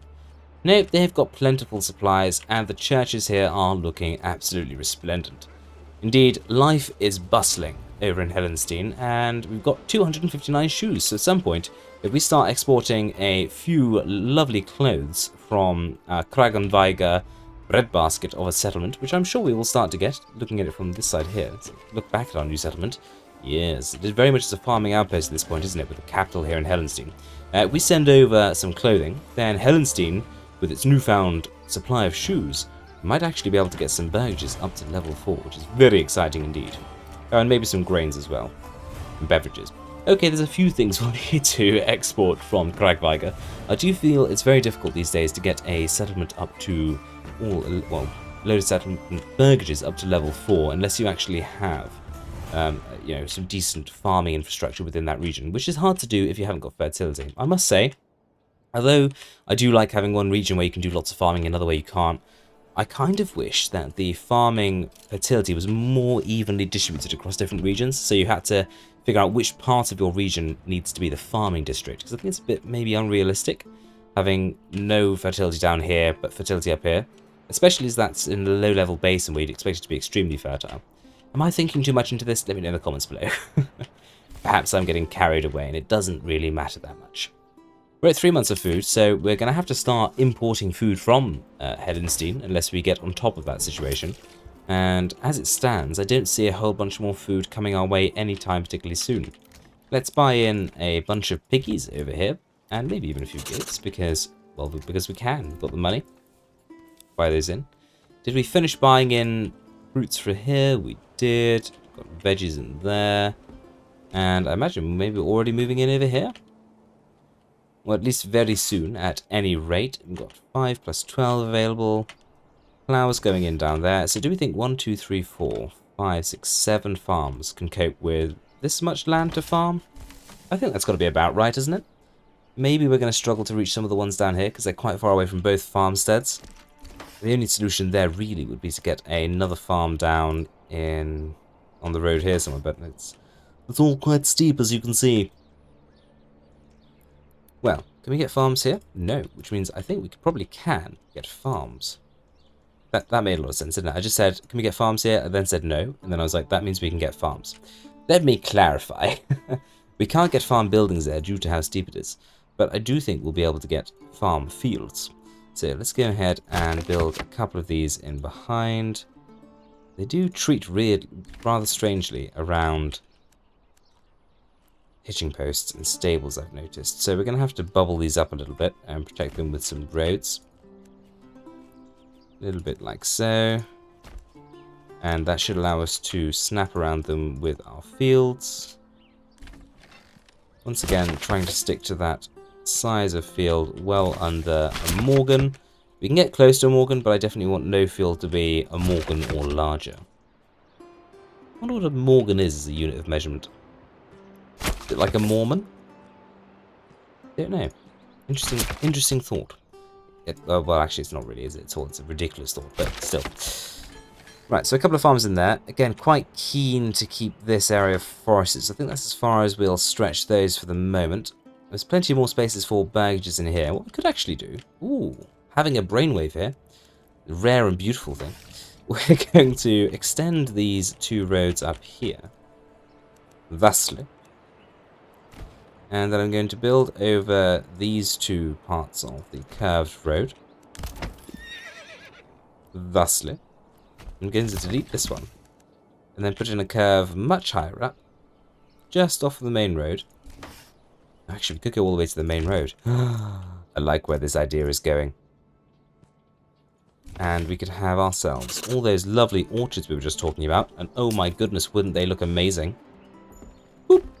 And there we have it, 13 brand new burgers coming our way, absolutely full to the brim with fruits.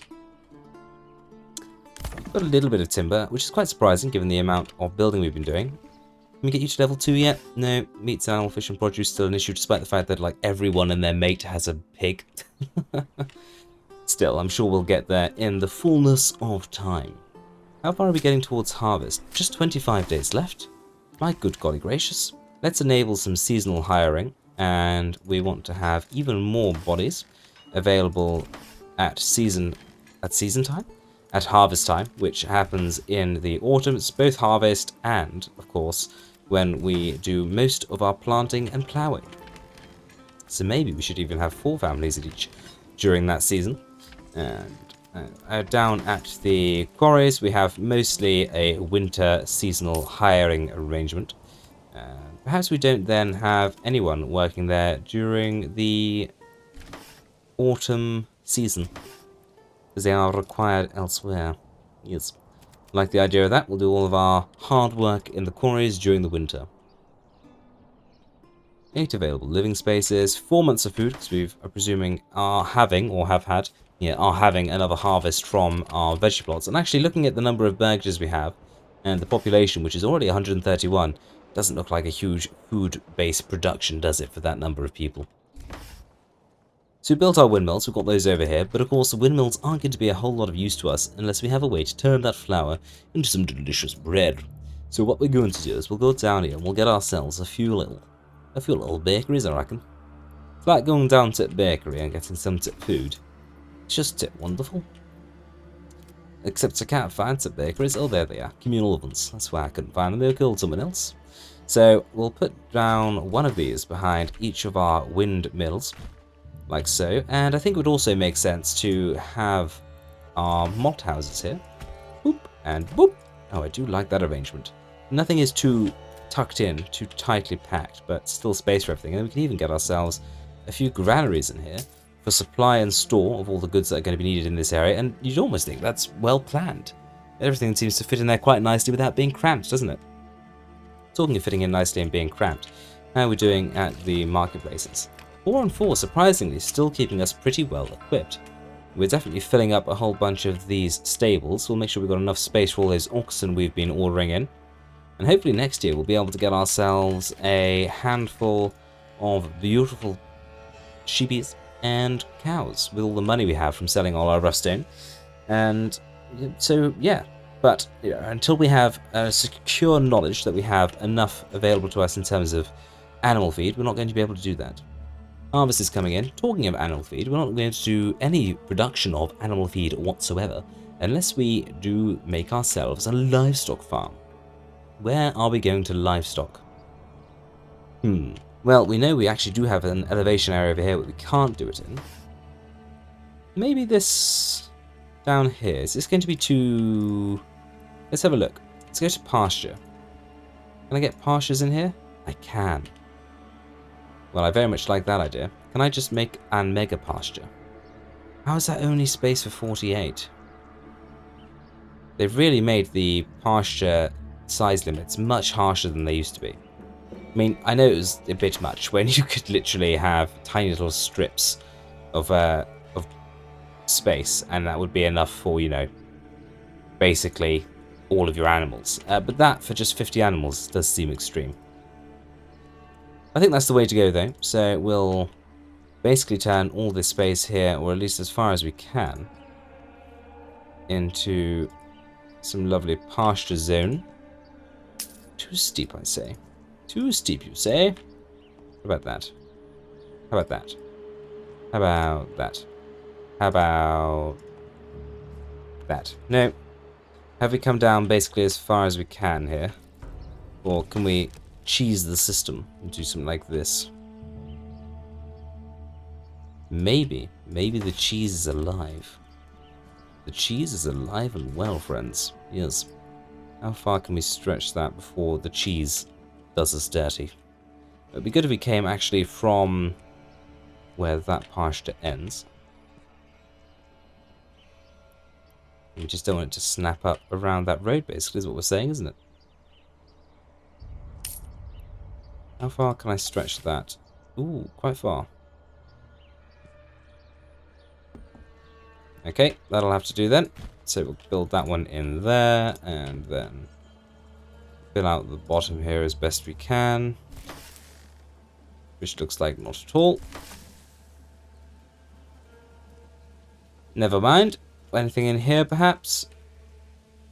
Yeah, perhaps a little bit. How far can we stretch this up? Ooh. See, how is that fine, and that's not?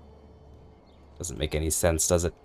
It doesn't make any sense. Well, it looks like we're putting all our eggs in one basket in terms of where we're going to put our livestock, but I don't think that's a problem. We get any further up here? You know what? That's fine. And then that leaves a little bit of space here where we've got a little road. Got a little road? We'll get a little road coming across there. And we'll put in here our livestock farms. So I think we'll have a couple, he says, if it's not too steep. So we'll go for 1, 2, 3, 4 livestock farms, and we'll connect each of these down to the road. No, we won't, because we built them too close together. Right, let's delete those, and let's rethink where these are going precisely. Perhaps we come across with another road. That might be a good idea. Or, tell you what, this is a novel idea. Why don't we just place them like we're normal human beings? Yes, that could also work. Which basically means popping them this way. We'll turn off snapping, because I don't want to go onto that road there. And we'll just see if we can line these up, and then we'll go all the way across. So 1, 2, 3. That's it. And then we've got space for a second row if we deem it necessary. And then we'll just carry that road on through there, basically. Simply wonderful. In fact, we might as well delete that little bit there. Grand. And I would like to have a granary nearby for storing all the animal feed, but to be honest, it's quite close to the rest of the farming network that we currently have established. So I don't know that we necessarily need to go to the trouble of that. October 26th. How do we do in that last harvest then? Got a little bit of wheat grain. And we have ourselves quite a bit of barley and flax. We need to set up some weavers as well, don't we? We'll have to get a weaving quarter up and going. Well, we've got 27 available burgesses, so there's plenty of space to choose where we're going to do it from. Let's get some winter jobs set up. So I think we're going to have a winter job for malting. And then I think our windmills, it would also make sense to make those a winter vacation. And maybe spring and summer as well. But generally, where we have the option for things that are happening after farming, I want to keep people away from being employed during the autumn months, because those are the months when we need people the most in the farms. And it looks like they all got planted up here very quickly and efficiently, so we probably could have done a few more farms. I'm going to leave it until next year, though, before enabling any more, because I don't want to get ahead of ourselves. Communal ovens then, I think we'll maybe go for spring and summer for when they're going to be operational. Of course, in the fullness of time, we'll want to get those working through burgages as opposed to just through the buildings themselves. We've got the livestock farms. Maybe we'll get a family in here permanently so we can start making some animal feed. That'll be your project. And still not ready for upgrades in here, are you? Because you don't have everything you need. And people are moving in over here, I take it. Still a bunch of empty packages. Oh, yep, a few people are moving in. Right, what do you do for a living? You're unassigned. Well, you're assigned now. Congratulations. And you too. Where are your market stalls? All the way over here. I think perhaps we should have a couple of flanking market stalls, perhaps filling up these little triangles at the end. And to get them to relocate a stall there, we just need to disable and then re-enable the store. We'll do the same on this corner. Lovely stuff. And let's disallow crafting materials at this granary. It doesn't need to have them. We'll get you to be a big boy. Still lots of construction to be done. What do we want all these to be then? Well, we haven't got any chickens yet, have we? So let's get ourselves a little chicken row. We've got plenty of money to be buying these with, so the financial side of this isn't a problem for us right at the moment. Get those in there. And then let's start getting a whole bunch of orchards built in here, ready for when we have people moving in. I do find that the orchard is by far the best use of space when it comes to long and thin. We do tend to lose a lot of rear extension space when you're doing the vegetable plots, especially when it's long and thin. Right. Great Scott! There was a naughty noise. Where are they? I heard a naughty noise, but I don't see any naughties. I'm sure I heard some raiders. Let's check in on Helenstein, make sure they haven't come in through the edge over here. Slow things down a little bit. Does that mean they've come in through the map somewhere that I haven't seen? Ooh, I'm very nervous. I don't like not knowing where those brigands have appeared from. Let's move our retinue into more of the center of the Kargweiger farming region to make sure that if they are here, we don't get pounced upon. And looks like we've slightly oversubscribed the job market for winter, so we're going to reduce the number of families we have working at the quarries. Yep, and that seems to have done the trick. Ooh, upgrades. Does that mean we're ready to upgrade down here? Blast, why won't you upgrade? You're the one I actually need. I might have to put the joiner's shop somewhere else at this rate. We'll just get a whole bunch of upgrades and pretend that a band of raiders hasn't just appeared somewhere on the map, with us having no idea where. Well, they're going to come from one of our regions, aren't they? I'm sure I didn't mishear. I'm sure I heard. You heard them? Am I going mad? Okay, right. I think we should rally a couple of our units, just on the off chance that there are some enemies nearby, so we're not completely undefended. So we will rally spearmen to basically one side, or 3 different points of the settlement. Don't think we necessarily need to get our crossbowmen out just yet. Having said that, there's no reason to not bring them out, is there? Right, we'll also deploy them in a defensive manner across the region. We'll of course leave our retinue in the defense of Kargweiger. Of course, they won't be able to necessarily delete or deal with 4 bands of brigands on their own, but they would certainly be able to slow them down, hopefully long enough for us to get either some mercenaries, yes, the wayward sons, some mercenaries, or some reinforcements from Helenstein using the new bridge crossing. My goodness, there's a lot of construction going on for one family, isn't there? That's a little bit ridiculous. Let's speed time along. Oh, there they are. Right. Okay, so they've all appeared out of the thicket of the forest in the Helenstein region. Which way are they going? Are they going to Helenstein or are they going to Kargweiger? Well, to me, that looks like they're on a dead trajectory for Helenstein. So, once again, Helenstein must defend itself if it is to survive. Let's rally all our troops to this side of the settlement. So our archers to the rear, and our spearmen to the fore. Our forces gather as the snows fall. Our banner flapping high in the wind, and the frame rate suffering from the amount of time the game has been opened. How close are they? They've still got a ways to come. But they get ever closer. Well, everyone's here. You can all take a rest. There's no need to be running or doing anything like that. They don't particularly need to be spaced apart, but there's no reason to be tightly packed either. Let's take up shield wall, shall we? Oh, we're a bit... No, we're technically in a forest, apparently, so we won't be shield walling. What we will do is take a slightly wider stance with these units. Like so. Just to make sure we are fully shielding our crossbow. And then we'll open fire with the crossbow on the first unit to emerge. And as the winter covers the fields and the houses' roofs in a fine layer of snow, so shall we cover the brigands' faces in a fine layer of crossbow bolts.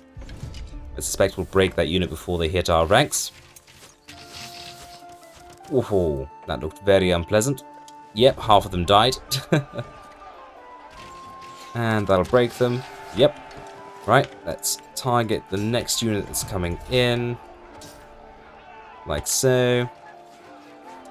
Come on, spear. Hold your line. Don't break up. Right. Let's reform the line slightly here.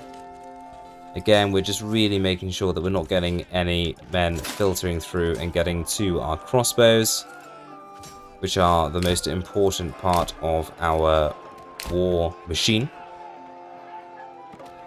Right, let's reformat the units here to open up a channel to shoot them through. All looking good. It's actually Helenstein that's going to get a little bit of fertilization this time. One more volley, and there we have it. The brigands are defeated. We can send our men home to enjoy the winter with their feet up by the fire. Thank you, men, for your service. And make sure someone is on corpse pit duty, please. There's a lot of corpses to pitify, I'm afraid. 25 available spaces with people to move into. 4 months of food, which should comfortably take us into the spring harvest.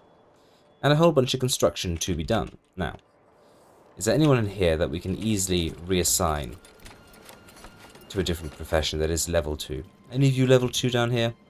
You're not. I don't want to be reassigning anyone that's level 2 that has a large rear extension. I think we are just going to have to play the waiting game for this burg spot to finally be ready to upgrade, which is going to require us having a bit more food available, I'm afraid. Still looking okay on the granary and storehouse front. Well, the game is definitely in need of a bit of a restart, and my goodness, am I in need of a cup of tea. So I think we'll come back to this once we've mostly, probably, filled up these here burgages on this side. And we need to progress with our next set of constructions, and hopefully the builder's yard to generally speed things up too. Well, there I was, happily just, enjoying the construction of our new settlement, and who should appear but a whole bunch of raiders right on the doorstep of Kargweiger. Now, we're not going to have time to rush over reinforcements over here, I don't think, so we're just going to have to see how the retinue gets on. We do have a bit of money in our coffers, so we're going to have to go ahead and do something we should have done a little while ago, and flesh out the Kargweiger garrison as well, their own retinue. Now, of course, when recruiting people, just before you send them out, their stamina is going to be low, so that's not going to be great. And we haven't actually built over here yet a garrison tower either, so we are just down to 12 men. But hopefully those 12 men are going to make the difference. Let's get them deployed then. They'll obviously come from the manor, gosh, which is right next to where the bandits have come out, so if anything, this is going to be a delaying action. We will rally our troops just here on the road, out of the manor, and we will bring the other retinue to the edge of the village, ready to engage these ruffians. So they do minimum damage to our troops, or to our homesteads rather, and we'll take a look and see where we can get the Wayward Sons in from. They're going in Pnut. Where is Pnut? Of course it is. It couldn't be further away. Do we start deploying the Helenstein garrison? I suppose we could do, just on the basis that if the retinues do fall, we have experienced it in the past where it does take an absolute age for the brigands to stop raiding and they just carry on doing it. Right, we will raise the entire garrison because there's no reason to not do so, and we will rally them down by the bridge, ready to march across to the defense of Kargweiger should it be necessary. Right, let's enable game, and yes, we have a fairly low stamina here. Has that distracted the brigands? It has. At least 2, 3 of the units. 1, 2, 3, 4. Okay, right, they're all running and headed straight for the lakeside manor. Men, rest up. You're going to need your strength. I think we should probably take up a position next to the manor itself. And I wonder if we start deploying our other retinue towards them, or what we might actually do is deploy the retinue along here, and then that might just buy us enough time with the sacrifice of the Kargweiger 12 men of the retinue. Their sacrifice might buy us time to get our main forces over from Helenstein. You can see over here frantic rallying of the Helenstein region. Men running down the slopes to the aid of their neighbours and their friends at Kargweiger. Tense stuff, really. Okay, let's speed time up a little bit. I imagine we're engaging the enemy with our holding force. We are indeed. We've already lost a man. They're exhausted. They're overwhelmed. I think we should probably set ourselves to... Defense is doubled. Sounds like a good idea to me. Stand your ground, men. All 11 of you. Gosh, this is an absolute cluster, isn't it? They are inflicting casualties. They have lost another man. We're going to need to get someone working at the local church, unfortunately. Okay, let's head on over here. And we'll employ someone there. Okay. We're not going to run them up, but we are going to get our troops on the march up here. Headed in this general direction. Let's just make sure that none of them are running. Looks like a couple of the crossbow divisions didn't deploy properly and are still hanging about inside Helenstein. Very odd. Well, at least we have 3 units of spear and 1 unit of crossbow crossing the bridge into Kargweiger as we speak. How goes the war? Down to just our 6 men. 6 men of the retinue is all that stands against those who would embattle us. Men, your sacrifice has been noted. You shall be recorded in the annals of Kargweiger. And of course, your corpses shall be used to fertilize the land, because we're a farming region after all, and we don't waste, or we can't afford to. Looks like the last few men, and the raiders are back out against it as their colleagues finish off the last few of our men. Colleagues, oh no! Frederick, who's just left. Is it just you? Are you the last man standing? You are. Oh dear, wrong zoom. Henry is all that's left, and Henry has fallen. The brigands are released, and they're headed straight for Kargweiger. Such a sad day for the Kargweiger retinue. Right. We can mourn their loss another time. Let's see where we've got to. So, the retinue of Helenstein is here. They're ready to take on the brigands as they come for us. And how goes the main force? Taking the long, slow journey up the hill, but we have now reached the outer farms of Kargweiger. And the men of Helenstein have come to aid. Grand. As soon as they arrive, we'll be able to take care of the brigands, even if the Kargweiger, or the Helenstein rather, retinue cannot do so. But I would be surprised if the Helenstein region isn't able to defend Kargweiger, at least to hold them off until the men of Helenstein arrive. Hopefully we don't lose another retinue to this day. Enemy unit spotted. Here they come. The first unit has already engaged. Let's set ourselves once again to stand your ground. We want to be as defensive as possible so that we don't unnecessarily lose men while the main force is still approaching. Where are these other crossbow units? You know, you two are bordering on dereliction of duty. It's taking a very long time. Right. Let's take our 3 units of spear. And tired though they are, we will deploy them in this direction here. We might deploy 1 unit in this direction and 2 in that.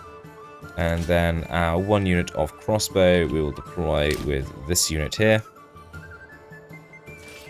We've yet to lose any men of this retinue. Looks like we're holding the line. Still seem to be fairly fresh, and we are once again inflicting casualties on the enemy brigands. Unlike the retinue of Kargweiger, which was hastily assembled, made of only 12 men, and full of people who are frankly exhausted, the retinue of Helenstein is well rested. Ready for the fight. Right, let's speed the deployment. We are almost on top of them. We will open fire. We have now started to lose men. Have we yet? Down to 21 men of the retinue. Right, let's start to pull the retinue back because reinforcements have arrived. Let's deploy our spears to the field and open up with our crossbow. And keep falling back there. We've only lost 4 men of that retinue. Fall back, men. Help is on the way.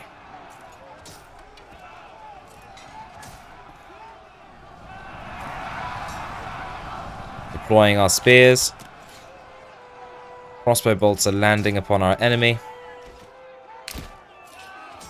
We'll continue to pull back with our retinue to give them a chance to have some breathing space and move in with our spear. Splendid stuff. The men of Helenstein have indeed arrived in time, and the filthy brigands that would have burned and killed are being smited by efficient units of spear and shield. Hurrah! And that, my friends, is why it's worth keeping the retinue hanging around in a region that you have not so recently settled. Right, let's speed this up and get this over and done with. Just the 1 unit left, and there we go, victory. Did we lose any of our spearmen? We did not, nor of our archers and those units of crossbows arriving. We will send everyone home, and we're also going to send the Helenstein retinue home, so they can be rearmed and redeployed. Well, it's January. We have 5 months of supplies. We have a population of 216, so growing quite comfortably. As you can see, got 1 available living space, but plenty more being constructed and a whole bunch of upgrades being effected as well. Just 4 families working on construction, but we did go ahead and build ourselves a couple of construction yards in here, which hopefully are contributing towards the construction efforts.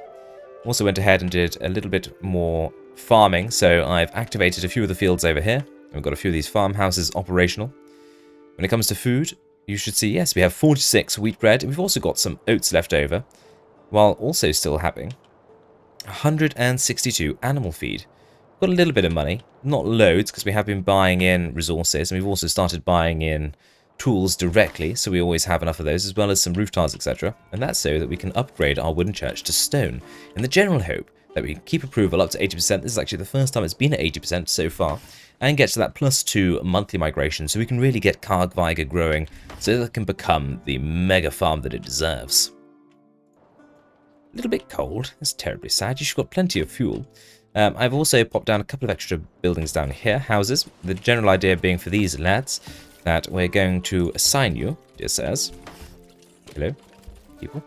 No one lives there yet. It's the other one. We're going to assign you to work at the woodcutter's lodge to make sure that we do maintain enough firewood, etc. 26 bodies need burying. We're just going to leave those to despawn. They'll be fine.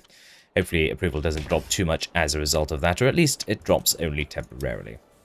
We'll give you a chicken, because why not? And we are, with our 6 families at work at the foresters' huts during the main season, doing a pretty good job of keeping this area forested.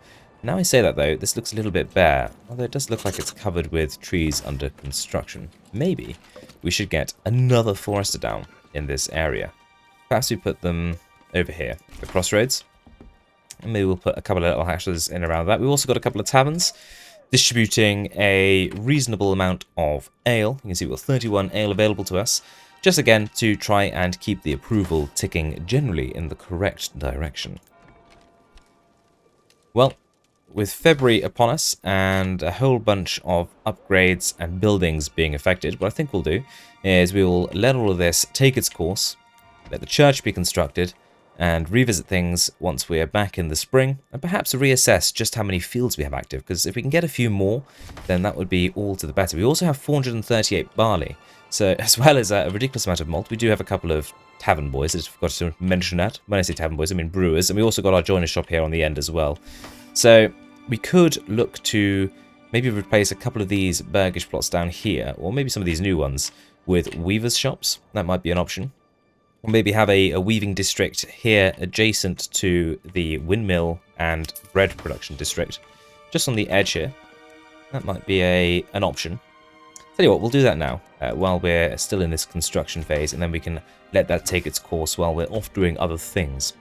So we don't need these to be particularly large burgages, but having said that, I think maybe filling up to the tavern here might look quite nice. Yeah, a little something like that, perhaps. Let's come across there, like so.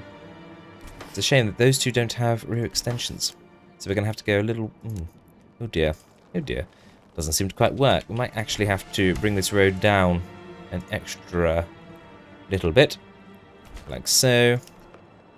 Where does that road lead? It just goes all the way around there. We don't have a road doing that at the moment, so actually maybe this would be a good opportunity to set one up. And where should we come from? Well, actually, it would probably make sense to come from here, wouldn't it? At the already crossroads. And we'll just follow this contour line along here. Basically to the edge of our region. Like so. And maybe that's where we can base our next industry area. And actually, what would be perfect, if we do take this road, the one we just deleted, I know, up like this, and then we sweep it up like so. Whoop. That might be a decent starting area for the Weavers District. I'm not quite sure I like how that looks. What if we took a more general sweeping path? Yeah, I think that's more in keeping with the other buildings that we've been doing. Let's actually start then with getting the Weavers down themselves. So, where are we? Weavers Workshop. I think we're going to want a couple of these. Maybe we put them down. Okay, so one... Oh, what? It didn't look like it was placed that way. 1, 2, and 3 of those. We'll get a storehouse directly opposite for all things weaving. We'll put a little road down the side here and to the rear, like a back passageway. And on said back passageway, we'll also get ourselves tanner, because we haven't got one of those down yet, and we are going to need leather at a later date anyway. We'll put that down there. And then burgage-wise, perhaps we can go on this side of the road down here. Yeah, that's going to look good. And what we'll actually do is we'll follow a road in behind, mimicking that first one for these burgages to go upon. And yeah, okay, we'll maybe tie it back in like so, with a little flick off of this way to connect this road to this one. Yes, I like it. I like it very much indeed. Maybe we'll start with filling out this end. One less in there. Do I like that angle? Maybe come back a little bit more this way. Sure. Right, we'll go with those there for the time being. And of course this will need its own supply chain. But there should be plenty of space in here for a granary and a storehouse. So put a granary there.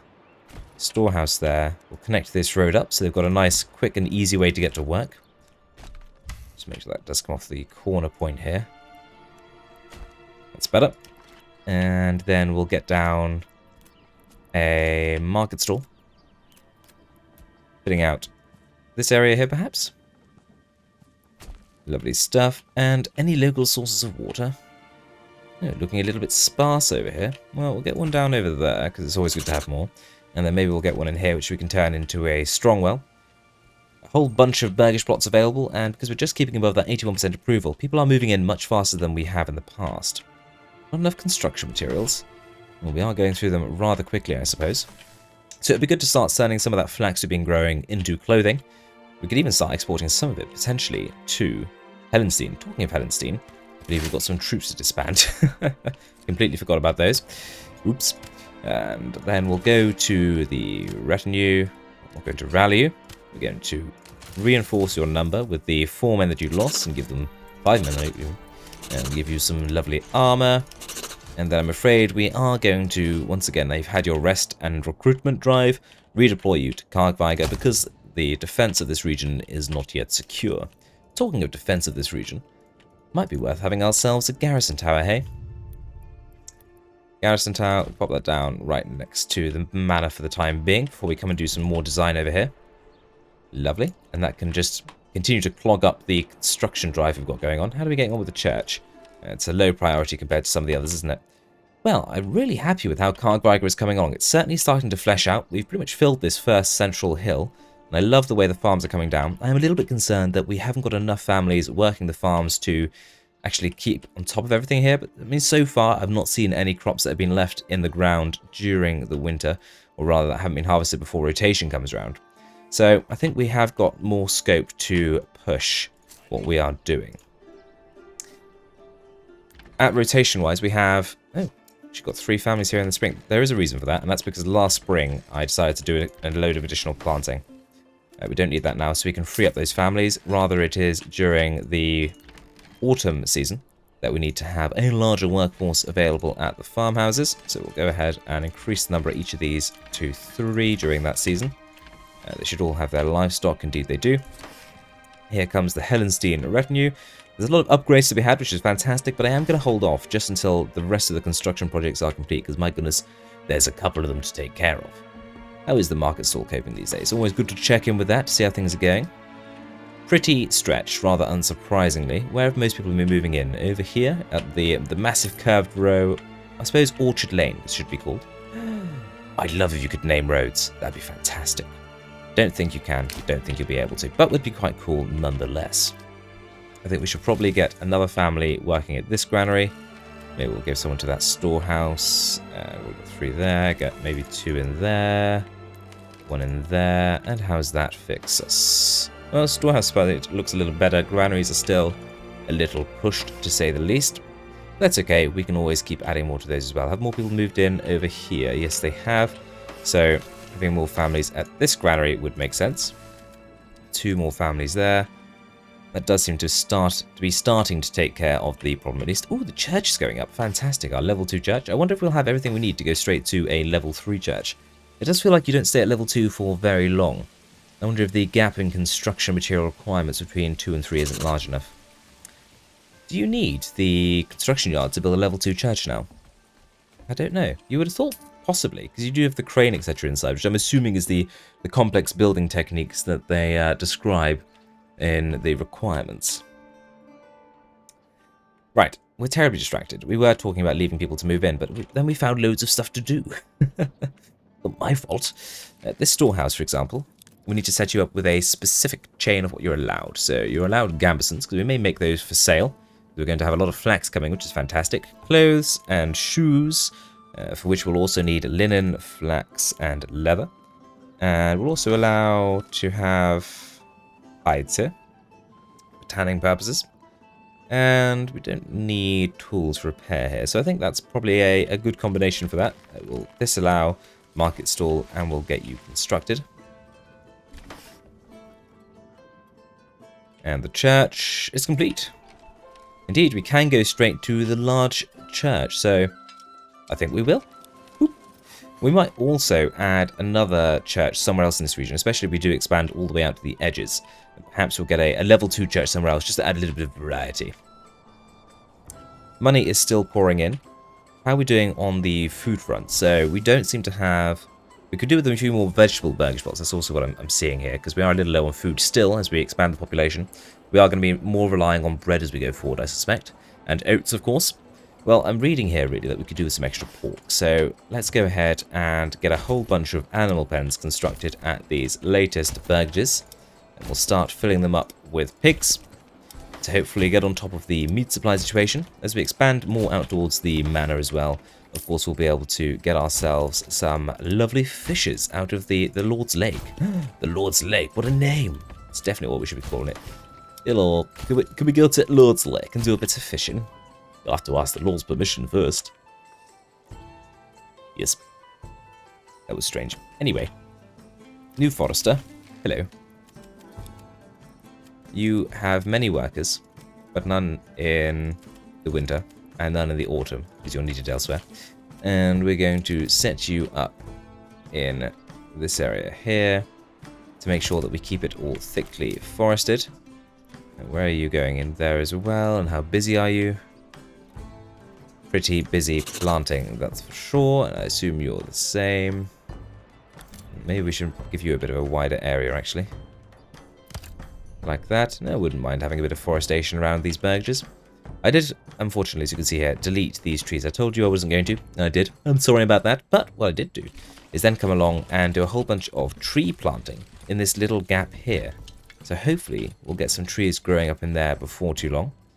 I'm now thinking they may have been cut down because I thought they'd be bigger than this by now, so we might have to come back and replant those.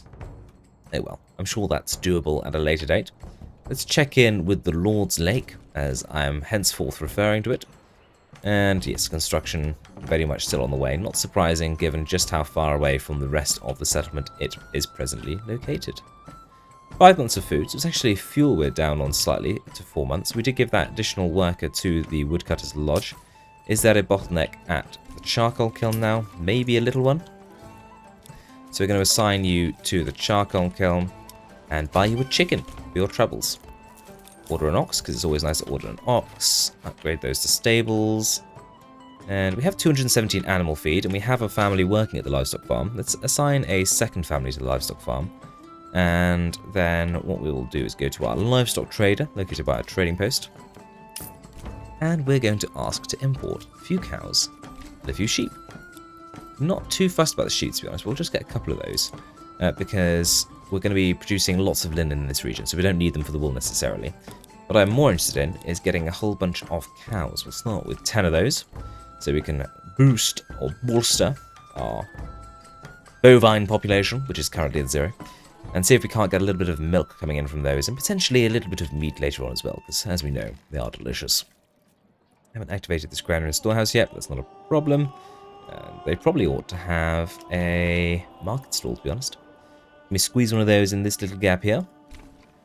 I think we can. Maybe another... Oh, did I put one here? I did. Never mind. Never mind. We're actually doing pretty well on the granary supply now. I've done all of those upgrades. I'll get a whole bunch of pigs in these here now that they've had their rear extensions constructed. There we go. A load of upgrades we can do there potentially as well. We'll have to wait until we have space construction-wise. I'd like to get the garrison tower built on the manor before too long as well. So we don't want to get in the way of that happening, because we want to get our own local retinue up and running as soon as possible, so that if we do suffer another raid, we have enough troops to take care of it without taking losses of our own. I do like this street here. It's going to look really cool when we've got all these lovely orchards growing up. Are these orchards not taking up the full space? Oh dear. Now that's something I haven't had happen in a while. They're all sort of in the same area. Can they not... There's not elevation. I wonder if this was too high here. They just don't seem to be using it. They're not using it at the bottom here either. Unless they were just planted at different times of the year. Can't see any saplings down here. We'll have to keep an eye on that. Not a massive fan of that. Otherwise, that would be my favourite street. But now I'm wondering if it's not going to be. How's the church coming on? They have barely begun. That's fine. Still delivering goods. Oh, it's tempting to do these upgrades. We've got a few families unassigned. Why don't we go ahead and assign them to the construction camps, so we can help get construction going that little bit faster. So we'll have an additional family for each one, matching the number of livestock we have assigned to each. And although we still have 11 burgages left for people to move into, I wonder if it might be time for us to consider doing a little bit more vegetable burgaging. I was really hoping this entire region, the mega farm region, would literally just be sprawled in farms, but I'm finding you need quite a lot of people, it turns out, to run farms. And we do still need vegetables, etc. Where would be a good spot for some vegetabling? Possibly in this area here, I think. Why don't we set up a little road following the contour of the land here. Like so. Did I not connect that up here? Oh, my bad, we'll just connect that up. And let's see about getting some burgages in this gap. We want these to be an efficient use of space. And as we know, it doesn't tend to go well when you have long vegetable burgages. What if we did something a little bit different? I do really want them going back to front though. Maybe we'll have to employ the tactic we have used previously, which is a couple of small burgages and a larger burgage behind, which tends to make more efficient use of the space. So it sounds like a good idea. We do want these vegetable burgages to be double plots, I believe, because otherwise they may not have the manpower required to get the crops in the ground and harvested. Got our first one in there. Another couple of small burgages, just a little larger than it needs to be there. We just want 2.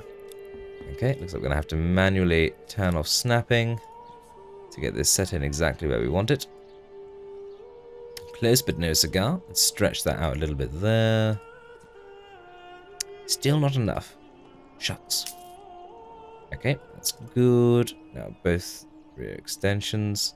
Come on, you're just there. I know you're just there. There you are. Thank you for reappearing. And then a double for our vegetable plot. Perfect. These are going to be very large vegetable plots, but I think that's hopefully okay. Those in there, and finish off with this one here. It's a very large one indeed. Still, I don't think it's going to look terrible, so we'll do it. And we'll get a granary and a storehouse on the slope here. Check out where we can get ourselves a well, just there. And get down a little market stall on the slopes. We'll probably get a field or something in this gap here.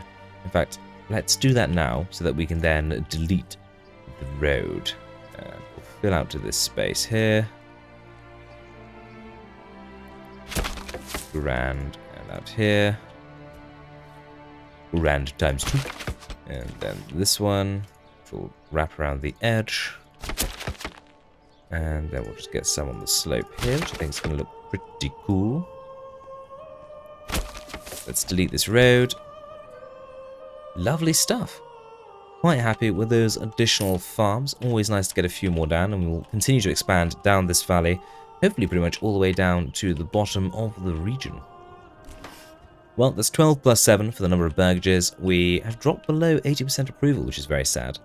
We do have a level 3 church nearly completed though, and I suspect once we get a whole bunch of these burgages... Oh, there we go. Now that's completed. Hopefully that will boost our approval.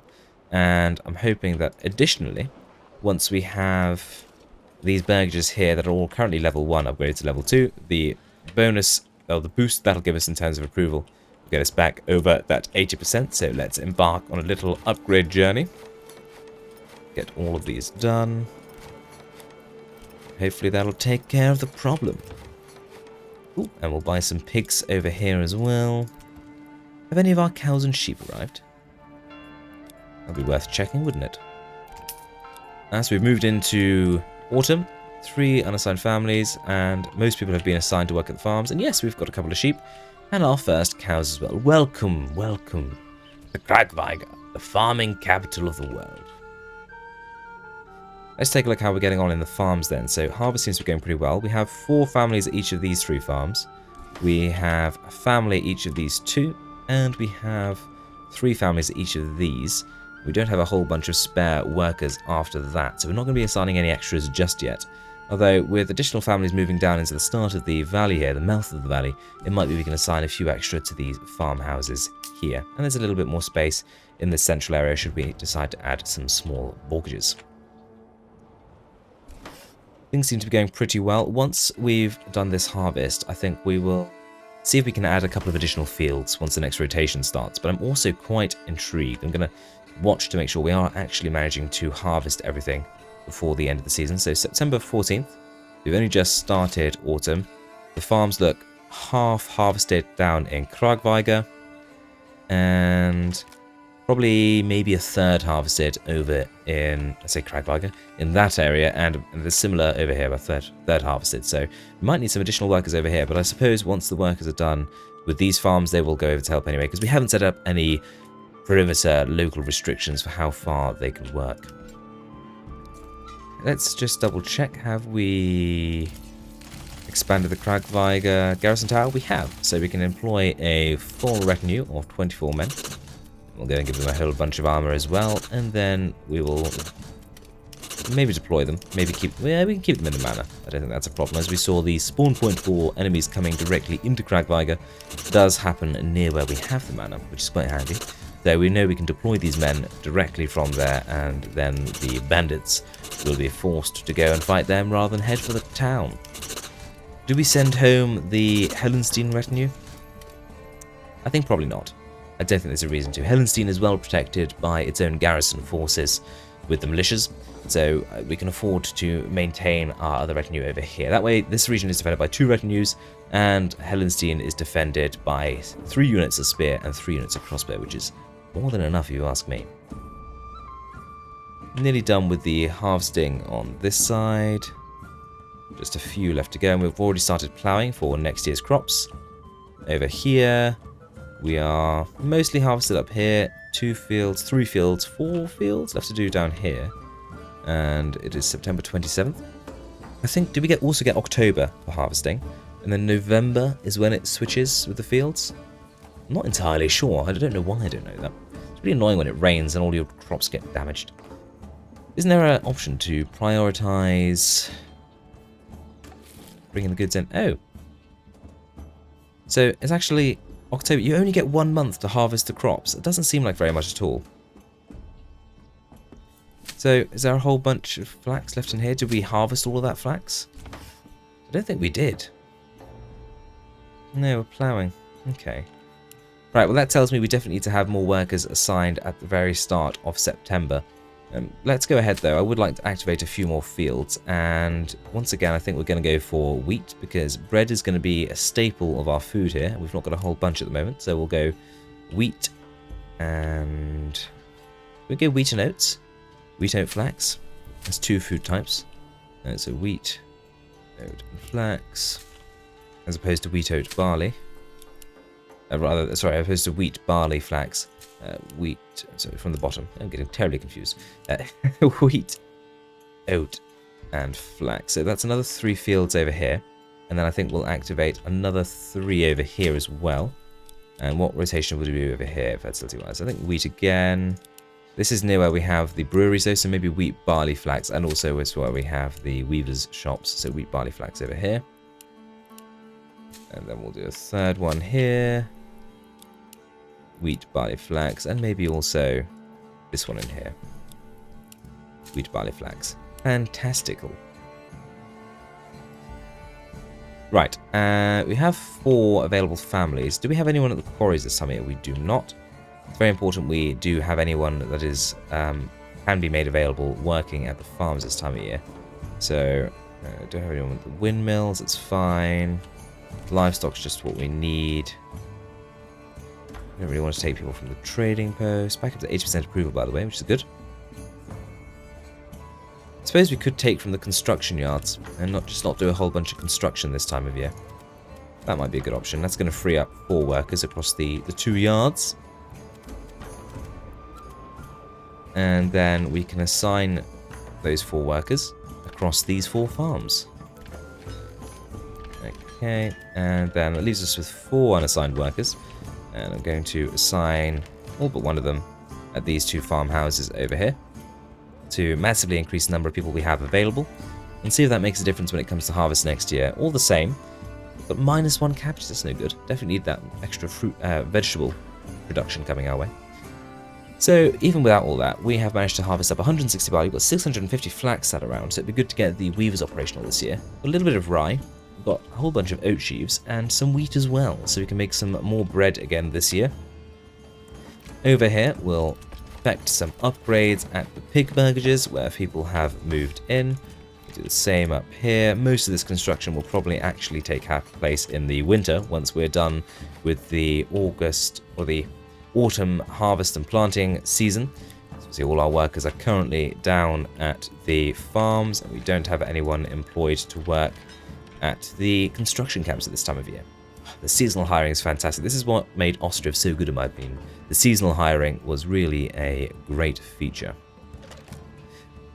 Well, I'm hopeful. If we can get enough people moved in, then we can get a whole bunch of farms activated. Now, it might mean having a much denser population than we'd normally do. I might even need to start getting some, doubled up small burgages in some of these gaps here to make use of the space and not rely so heavily on food types from things like vegetable plots.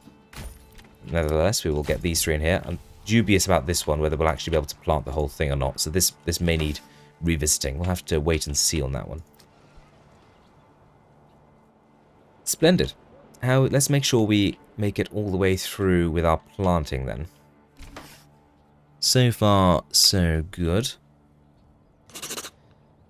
November. So that's going to give us... Do we have October as well?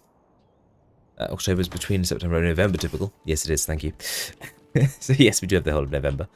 So we wait to see if we do have enough families working, or enough farms indeed. I suppose we've got 2, 4, 6, 8, 10, 12, 14, 16, we have 18 plows. So we should be able to have at least 18 fields and all ploughed simultaneously. We might be just over that in terms of the number of fields we have. How are we doing for oxen? We'd always do with a few more oxen, couldn't we? Let's go over to the livestock trading post and let's see if we can't go up to maybe 35 oxen. Got our lovely cows down here. Are you starting to produce us any milk? Probably not just yet. There is a little bit there, so potentially. And hopefully we've got plenty of animal feed to keep you happy. 217. There was another mass starvation while we were waiting in the construction period over in Helenstein, and they lost all of their animals again. I think it's just going to be a regular 5-yearly thing over there. I don't know why we don't just all slaughter them and start again every 5 years. It's very expensive. But we're not starved for money, so it's okay. Okay, it looks like we're nearly done on all these fields. It's halfway through November, so it looks like we probably will get them all done, which is wonderful to see. Population, we're up to 285 souls over here in Kargweiger. It's going to become quite the region by the time we're done. 7 months of food, 5 months of fuel, so things are looking relatively stable over there. And it looks like we're just planting the last couple of these additional fields were activated over here. So it's all looking pretty swell, I must say. Ooh, more upgrades for us to do over here. Not enough construction materials, I'm sure that'll fix over time. 14 burgages for people to move into. So, with planting almost done, trees growing in here for our orchards, retinues to defend the land, I think we'll let this winter pass and we'll see how we get on next year with our burgages and with our farms. Well, we're just coming out of the latest winter and you'll notice things are looking a little bit different. We've added quite a bit of accommodation down here in the start of what runs down all the way to the valley, and have also completely changed the farm layout. I was having some problems with not getting anywhere close to getting all of the food and crops out of the fields before the harvest season was over, because it's just the 1 month that I was at it. There's no early harvest option. We have to get everything out in the month of September. So I've made sure every single farm is now only 0.5 Morgan, I was going to say hectares then, 0.5 Morgan in size, and then I've doubled the number of farmhouses. The idea being that each farmhouse now has 3 families working there during the autumn months. So you have 3 families and a 3-family farmhouse, which has 2 oxen, is meant to be able to deal with approximately 3 Morgans worth of fields, so 6.5 Morgan fields. So the ratios are set out basically approximately as such, but then I also have some fallows built into all of the fields to maximize crop yield from each of the harvests that are done, and that way as well we account for a little bit of the extrinsicity of the various workers who aren't necessarily at the farmhouse working on the farm at the time, so it builds in a little bit of redundancy. And I tested it for the first time last year, and we basically managed to get everything out of the ground, which was very exciting indeed. So a whole bunch has been going on. We've got a whole bunch of clothes. You can see we've got stacks of cash as well. We've even got beverages, we've got animal feed. We've got a few animals down here. They've slowly been breeding their way through, but they do take a long time, so we haven't got that many. We've seen off a couple of invasions from bandits. We saw off the Baron one time. We watched all of our livestock die over in Helenstein. It's just been a usual 5 to 10 years. I don't even know how long it's been. How many citizens we have? 477? How many is that since I last saw you? I don't know. It's taken quite a while. Anyway, look, upgrades. There's a whole bunch we can be doing. So let's start getting a whole bunch of burgages up to level 3 over here. And we need these additional families working here so we can get more people in our storehouses because, yes, I've not been keeping on top of the storehouse supply chain, that's for sure. So there's a little bit that needs doing there. I'm hoping that a few of these burgages over here we can change into other industries, such as a few lovely cheese boys. We haven't done a whole bunch of cheese before, and we'll be able to do that now. We've also got a fair bit of leather stockpiled, I do believe, so we can make ourselves a few shoes as well, and possibly get all the way up to level 4. Very swish indeed. So we've got a couple of construction yards over here, which will send over hopefully enough workers to get on with getting these up to level 3. And then we'll come back and do a little bit of reassignment with the storehouses, and potentially with getting some leather, etc. as well. But what I would like to do now is start planning our next expansion, and I think we're going to be doing it over by the lakeside manor itself, occupy a little bit of this plateau. Having said that, we can only obviously farm in this area here due to the elevation, so maybe we'll map out this area, get some farms filling up this space here to kind of connect it in with the rest of the valley, before we then move down the valley and occupy some farms down here. So that, my friends, is the plan of attack. First job then is going to be to plan out a few roads, and I think what we'll do is we'll use our road tool and we'll basically section off the highest area of the terrain so we don't end up doing too much farming elevation. We do of course have the farming elevation perk, so it increases the efficiency at height, but still I'm guessing that's not going to be quite as high as if we weren't farming at elevation. So we'll come up as far as this road here, so that's an area we can develop in and around there. Don't mind the clay. And we can also do the same up here. In fact, let's follow this around the lake here. I suppose we ought to build a manor at some point as well. Obviously, we've got our manor here, but we don't have a wall or anything to protect us from the frequent raids we have over on the mountainside here. So it might make sense to do something there. And then I think we'll just bring this out around this little corner. And then back in around this way. Oh, blast. I just did a little tick there. I'm just going to ignore that. Don't worry about that, everyone. Right. So we've got that in there. We've already shaped out those there. So we'll just build a proper road around our pond here. And once we've done that, we'll be able to crack on with a little bit of farm planning. Now, I'm thinking this time, as opposed to what I've done on the other side where we've already started, is I've basically just put all of the farms together, like so.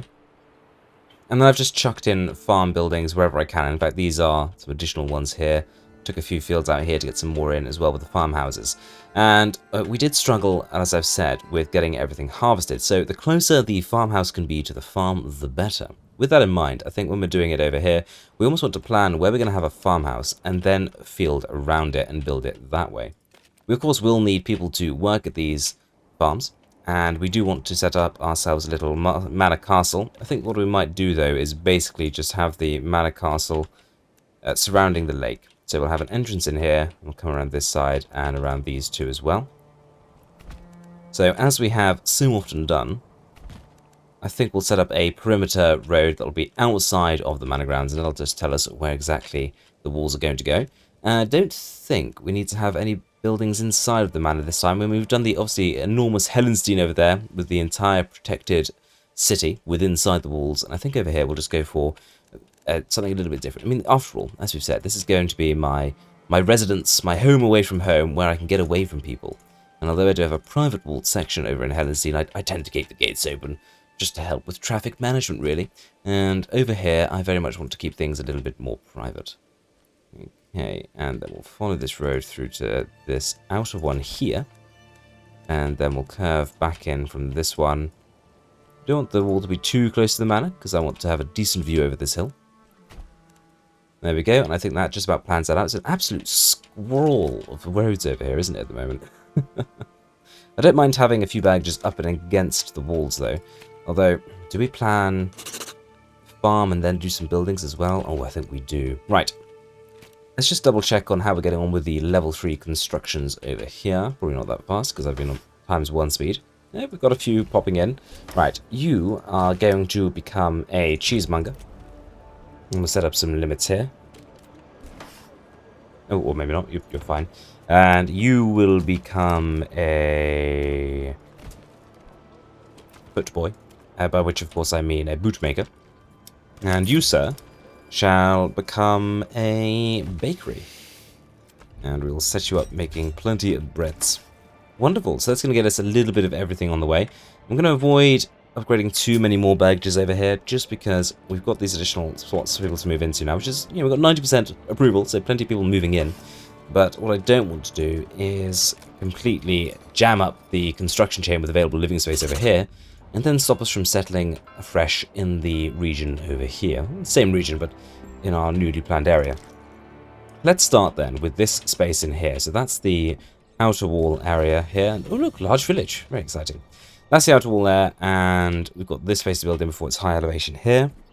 So let's get down our farm building as the center piece of this new construction. Do we go on the edge here? We could do, actually, because we can still build buildings on the higher elevation. The farming can just happen on the other side of the road, can't it? Right, so we'll get down the farmhouse. And then at the farmhouse, we want to have 3 families working all year is the ideal. So let's go ahead and get the families. So that's going to be 3 burgages just for the farmhouse. And I'm going to do something a little bit unconventional. I'm going to have these. Do I have these with no rear extension? I was just thinking, do I have them with no rear extension? Is that, how much time do they actually get taken up with their rear extension? That's something we can probably check, isn't it? Let's fly on over here and have a look here. People, probably 69%. Waiting 31%. Transport, labour, militia. Okay, so that doesn't say. I'm sure we used to be able to see how much time someone was spending on their rear garden. That is strange. Maybe I'm imagining that. Well, gathering, waiting. I suppose the goods are supplied by or picked up by the local granary, aren't they? We just need to do a bit of active recipes, do we? I mean, I don't think there's anything I actually need to set up over here, is there? No. Ah, yes I do. I need to click that, don't I? That's a bit odd. I mean, I really do like the new feature with being able to select active recipes, but when there's only one recipe, I do feel it should probably auto-select, because there's nothing else it can do anyway. Unless they're planning on doing more things in future, I suppose. Anyway, enough of those ramblings. I think I've concluded we are going to have some rear extensions on these, but they're not going to be very large. I think they literally just need to be large enough for some chicken coops. Turn off snapping. We just want to get 3 baggages in pretty much as tightly as we can. There we go. It's come quite as far out the back. Come even further down. We can. Ooh, right on the border there. Alrighty, so 3 baggages. Oh, for goodness sake, game, stop zooming me out like that. I don't want to go that far out. Oh, look, we're a small town. Isn't that lovely? So 3 baggages, please. There we go. So those are the workers for the farm. Now, of course, we are going to need a granary and a storehouse over here. So that's another 2 families. So we'll put those down right next door. And maybe we'll just put these in a double accommodation. To signify that they are... No, actually, no, someone's give us 2 separate workers. Oh yeah, of course it is. 2 families. What am I on about? Okay. So we'll get those in there. And they will work at the local granary, which we'll put down like so. And the local storehouse as well. And we'll connect that road up there. Hopefully there is a local water source that we can tap into. There is just down here. So why don't we have a little road that connects back up this way. Like so. That's not a bad curve there, is it, for a little bit of freehand, if I do say so myself. get a well in here, like so. So, is that everything we need? We need a market stall. Just enough space for 2 tiny little shops. So, let me squeeze these just there. So, what do we have? We have a farmhouse, which we will buy a plough for. We have 3 burgages, for 3 families to work at the farmhouse permanently. We have a burgage plot with an extension to borrow 2 families for a storehouse and for a granary. And I think, is that a module complete? I suppose we could do with a storehouse for, storing specifically farming goods, but I think that's going to probably be taken care of by the local storehouse, can't it? Right, well, what else does the module need? It needs 6.5 Morgan fields. It's going to be quite a good little experiment, this, isn't it? So, let's go just... I'm not particularly fussed on having a perfectly shaped field. I do want to use the space we have available to us as well as anything else. I think a long rectangle is technically the most favourable because it's just a little easier for the oxen to plough. Okay, so that is 1.5 Morgan field. I have to turn off snapping on here, I think, to get this one. That's 2.5 Morgan fields. And then we'll come out to the road on the left here, which is going to be the outside road on the wall. It's 3, so then we need another 3 just like those. 0.6, I've splayed the line a little there. 1. And 2. And 3. And in theory, if I can get that set in there, this one farm should be able to take care of all 6 of these fields. We're going to assign... that's what we haven't done. We need to build ourselves a livestock pen. We'll put down our hitching post over here to be upgraded to a stable. It's been a while since we've bought any oxen, so I might just swing over to the livestock trader and once again increase the number I want to buy. We have quite a few already, but we could always use a few more. We have 4 horses. How do we not have 4 horses? That is embarrassing. Okay, livestock trader, and this time we want to go up to, let's go to 60 oxen. I hope we have enough space. Cows do not breed very quickly, do they? Should we set that up to 20? Get a few more in? And maybe 15 for sheep. We're pretty good with animal feed, up to 300. And I might even visit the wonderful animal trader down here. So livestock farm, sorry. And let's increase the animal feed production to 400 to make sure we always have enough. We tend to have enough oats. It's a decent food supply for us. But we do have a fair amount from our mega farming network that we have within this region. Over at our little experiment over here then, we also want to give it some livestock. And we want to get a stable next door. And we want to set a working area limit that just encompasses its own fields as far as possible. Back here, we'll give this farmstead some chickens. We'll get an expansion popped on here. And we will wait to assign the granary and storehouse worker for when we have people moved into here. And I wonder, can we get this more compact? That does seem quite large for the farm unit. I suppose if we had another farm unit right next door, we could use the same granary and storehouse and just assign more families to it. In fact, we are going to be expanding onto this area here, aren't we? So let's start building our next module, as I'm going to call it. And we will start with a farm, obviously. Farmhouse, which is the core of these modules.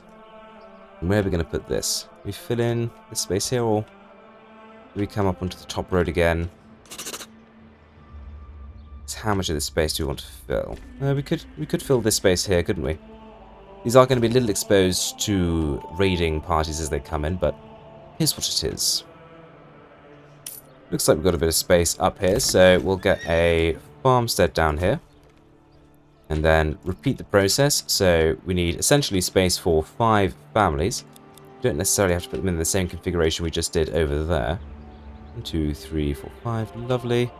Let's get a little road that wraps around the outside of this one and see if we can't get these placed a little bit more organically than we did the last. How's that for a curve? Alright, so that's one more plot that we need, so let's shrink that back a little bit. Sure, we'll go with that there. And we'll put down a little connecting road there. Build on top of this road. Actually, no, we don't need a road out the back. What am I talking about? We'll get rid of that altogether. Alright, and then we need our granary, storehouse, and water supply. Water supply we'll just put down in there. Oh, of course, we need an oxen hitching post as well. We'll put that there. And then turning off snapping. We'll go for granary, storehouse. Connect that down to the road. And then get a market stall. Fantabulous. And this is where it'd be great if we could like copy and paste a set of buildings. So we can just do this again and again. Although I suppose realistically it's going to be a little bit of different sized every time, isn't it? Alright, get those in there. And that's another module complete basically, isn't it? It just needs to add the farming area. Of course, we'll get ourselves a plough. Upgrade that to a hitching post. To a stable rather, from a hitching post. And down here, we'll go ahead and grab our field and start planning out our 0.5 Morgan fields. I think on this one, how do we want to do this? Maybe a bit longer and thinner over here, just to add a little bit more variety. Don't want it to be 0.6 though. Tuck that in a bit down here. Whoop, whoop, whoop, whoop. Too much.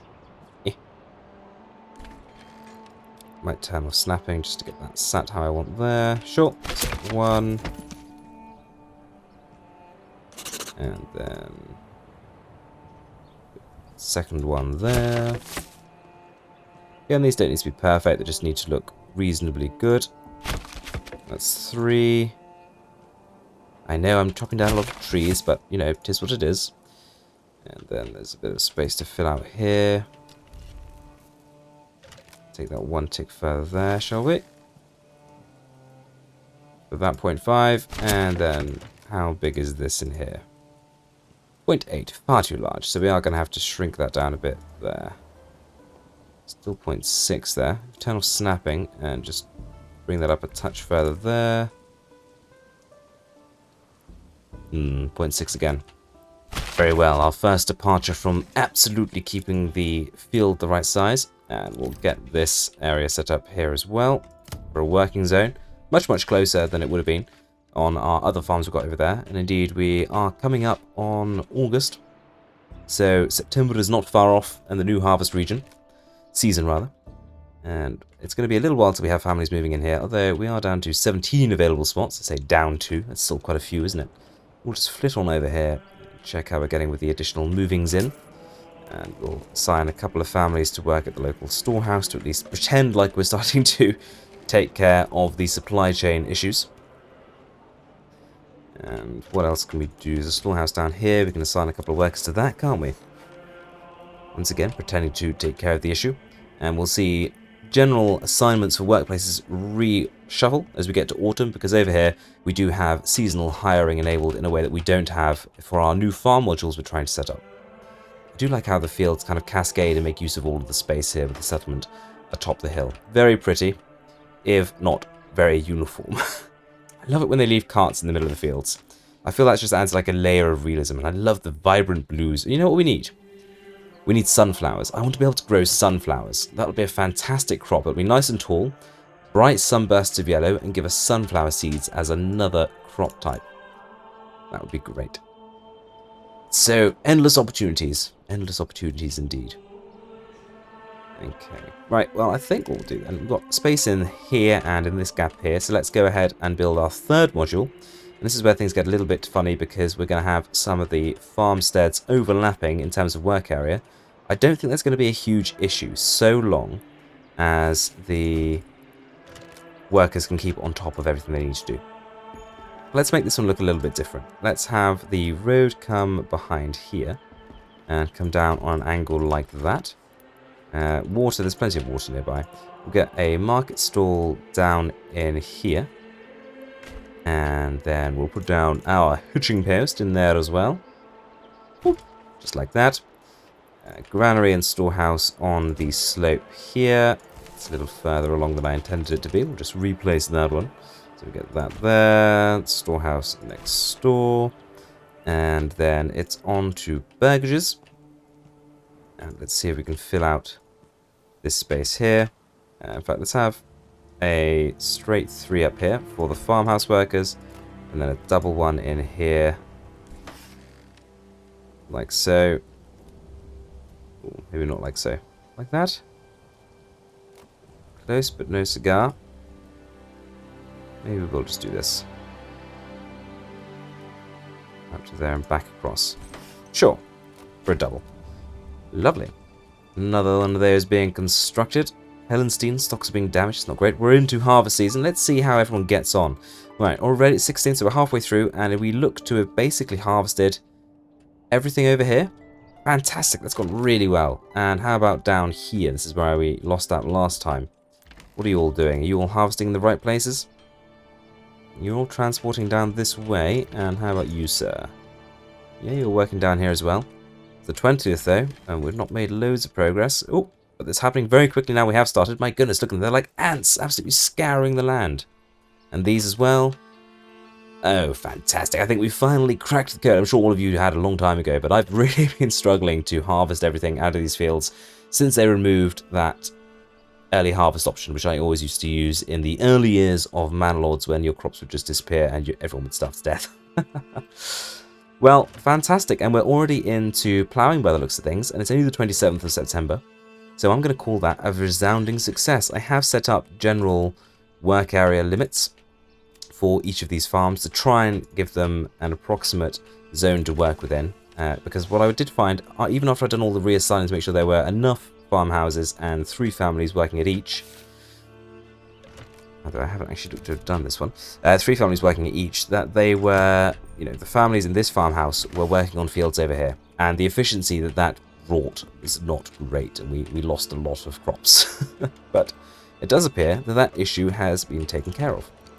I'm just going to pop down an additional granary and storehouse over here, because I think we're going to be needing those as we expand the size of the local populace. They'll probably also want somewhere to go and buy the goods that are located in those buildings, so I suppose we could also give them an additional market stall just in here. Lovely stuff. How are we doing for... what are we getting out of this harvest then? So, we had fantastic 169 wheat sheaves, fantastic. 239 barley, 312 flax, some of that went already. 246 oats, oat sheaves. Goodness, that is quite the haul, isn't it? And how are we doing for... yeah, we've got some boots in the market, still making an excess of clothes. We're selling everything over 300. Topping up the animal feed, got plenty of ale, a little bit of cider. Not so much on the meat front. We've not done a whole bunch of burgages for our meading. And has anyone moved in over here yet? No, 16 spots available. So we're going to be... ooh, didn't mean to click on that. Help, I'm stuck in an infinite loop. We're going to hopefully get some people moving in here once we are done with the expansions over there. Right, farms for in here. So we want to give you a couple of oxen. We can't do that until we give you a plough. Fair dues. We'll get that upgraded to a stable. And then let's plan out the next farms in here. And we'll just try and fill this space. So it's going to be 1 field, 2 fields. Might need to build a little road around the... oh no, we're okay. 3 fields, 0.6, a little bit naughty. Never mind. Given how well the renovations I've done over in the main part of the settlement have gone, I feel fairly confident that we can get away with a 1-part, 6-part field. Did I not get round this corner? What if I build this road in one go? Is that going to help things out a little bit? Hopefully. Yes, it does appear to have done so. So, what's that? That's 1, 2, 3, 4, 5, and 6 in the bottom of this one. Just rebuild that so it has a bit of a straighter end on this side.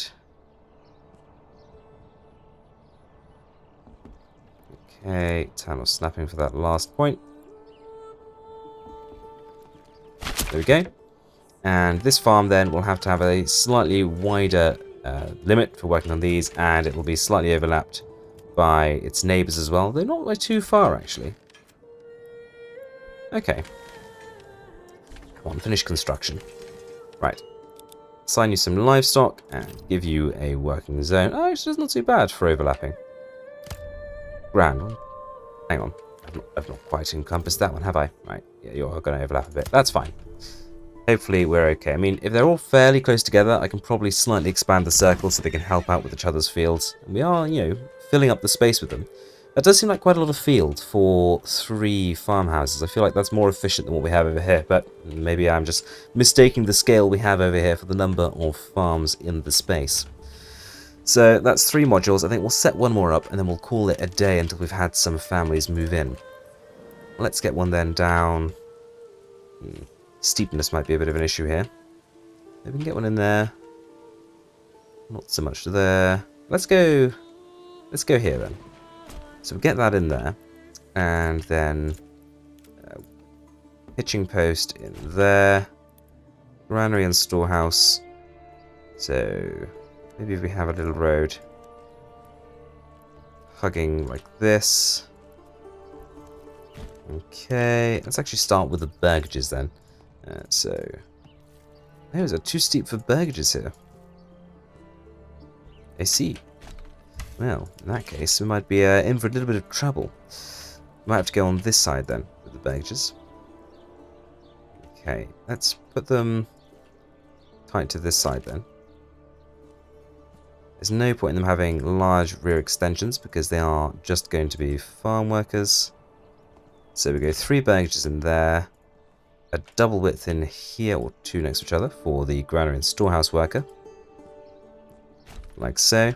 And then we might as well get the granary and storehouse next door in this space. Let's turn them sideways, so granary.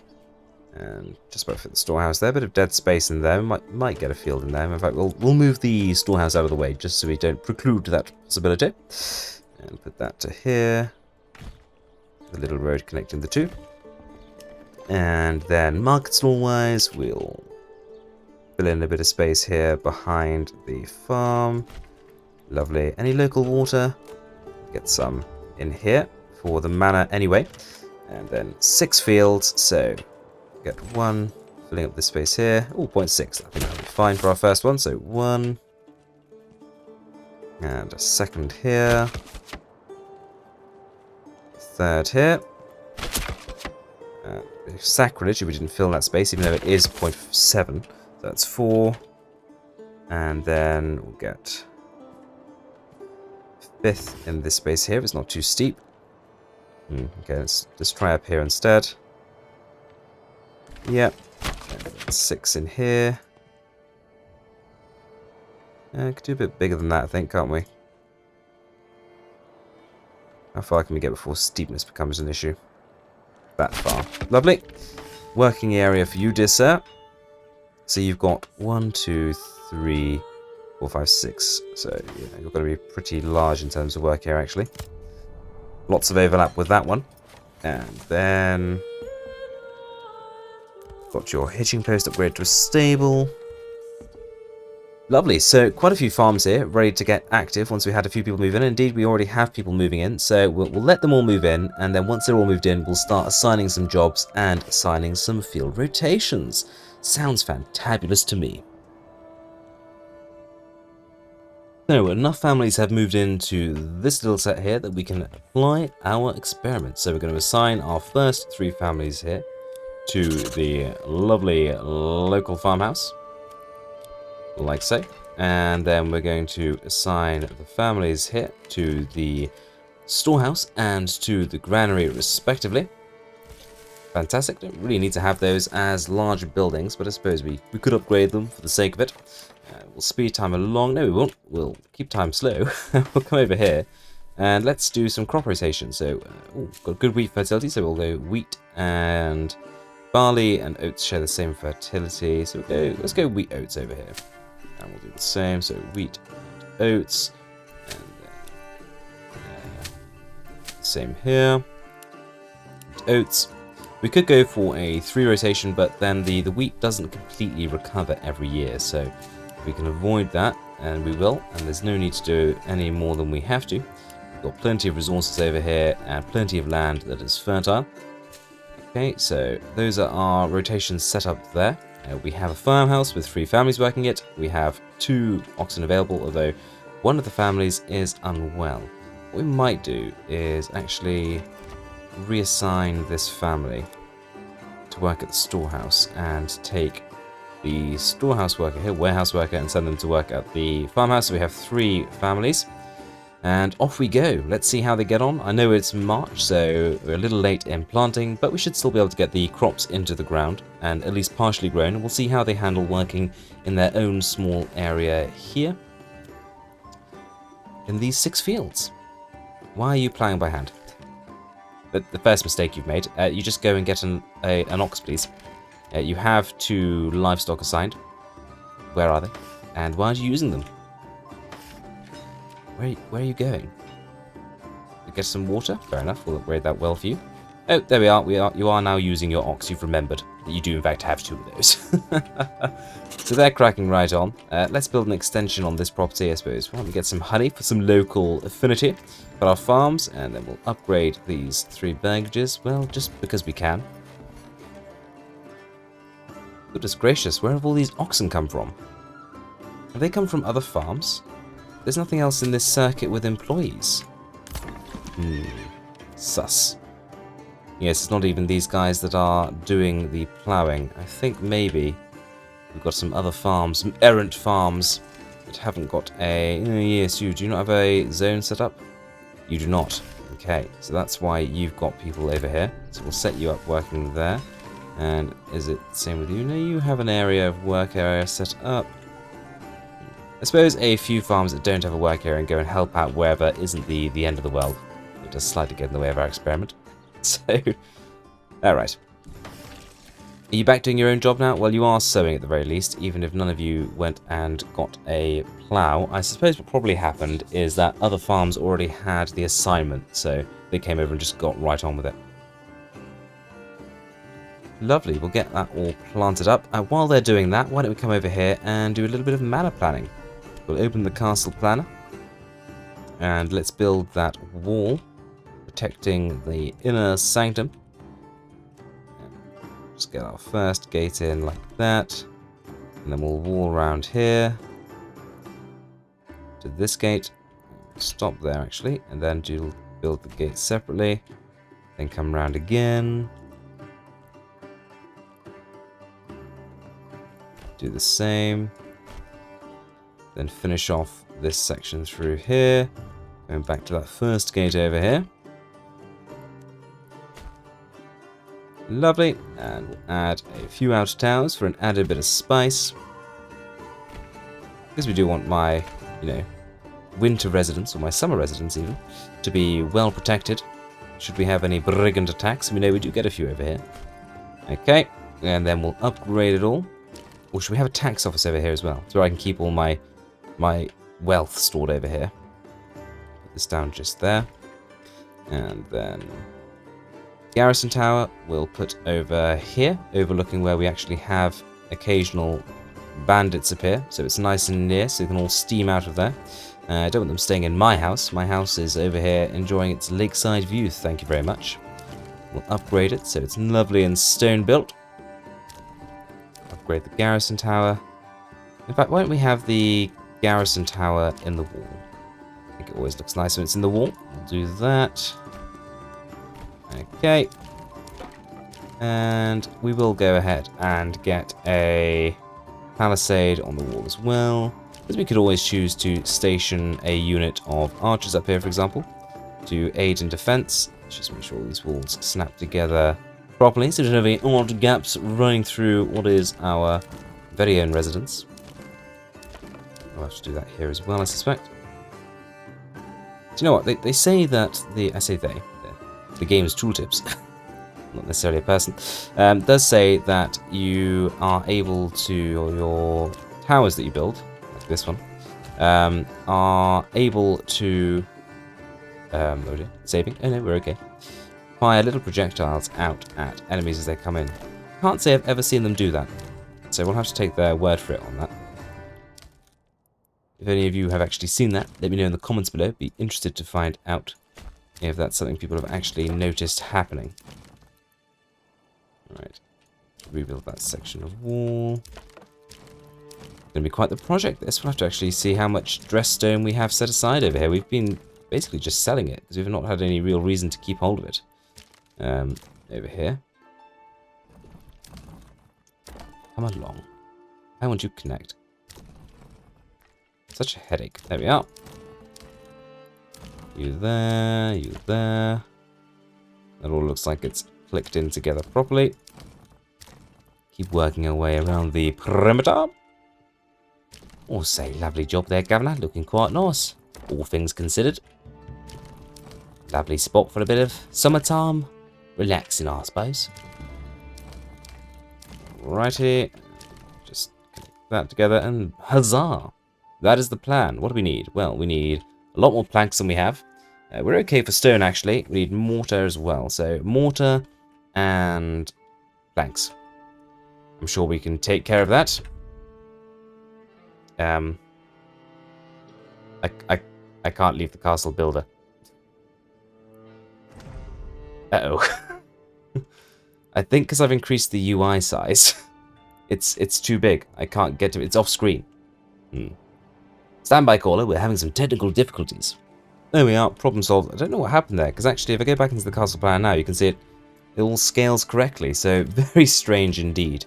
Right, we need to up the number of planks we're making. I don't think we've actually ever adjusted that limit for the number of planks we have made at any one time since we first settled this region. Maybe head to the starting area and see if we can't find ourselves our little plank boy. Where are you? Where are you hiding? Where the devil are you? You not over here? No. Where did I put you? Where did we even start? So many questions. We don't need the stone. My goodness, why do we have the stone gathering camp still? Let's get rid of that. How embarrassing. I'm sure it was over here. Oh, there's right there. Okay. I need more like 400 at any given time. Not 100, so we'll up that. Set that to more like 50.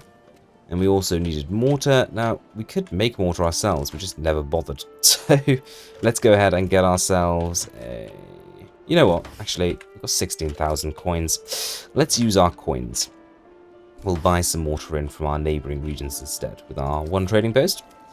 So we'll come in here.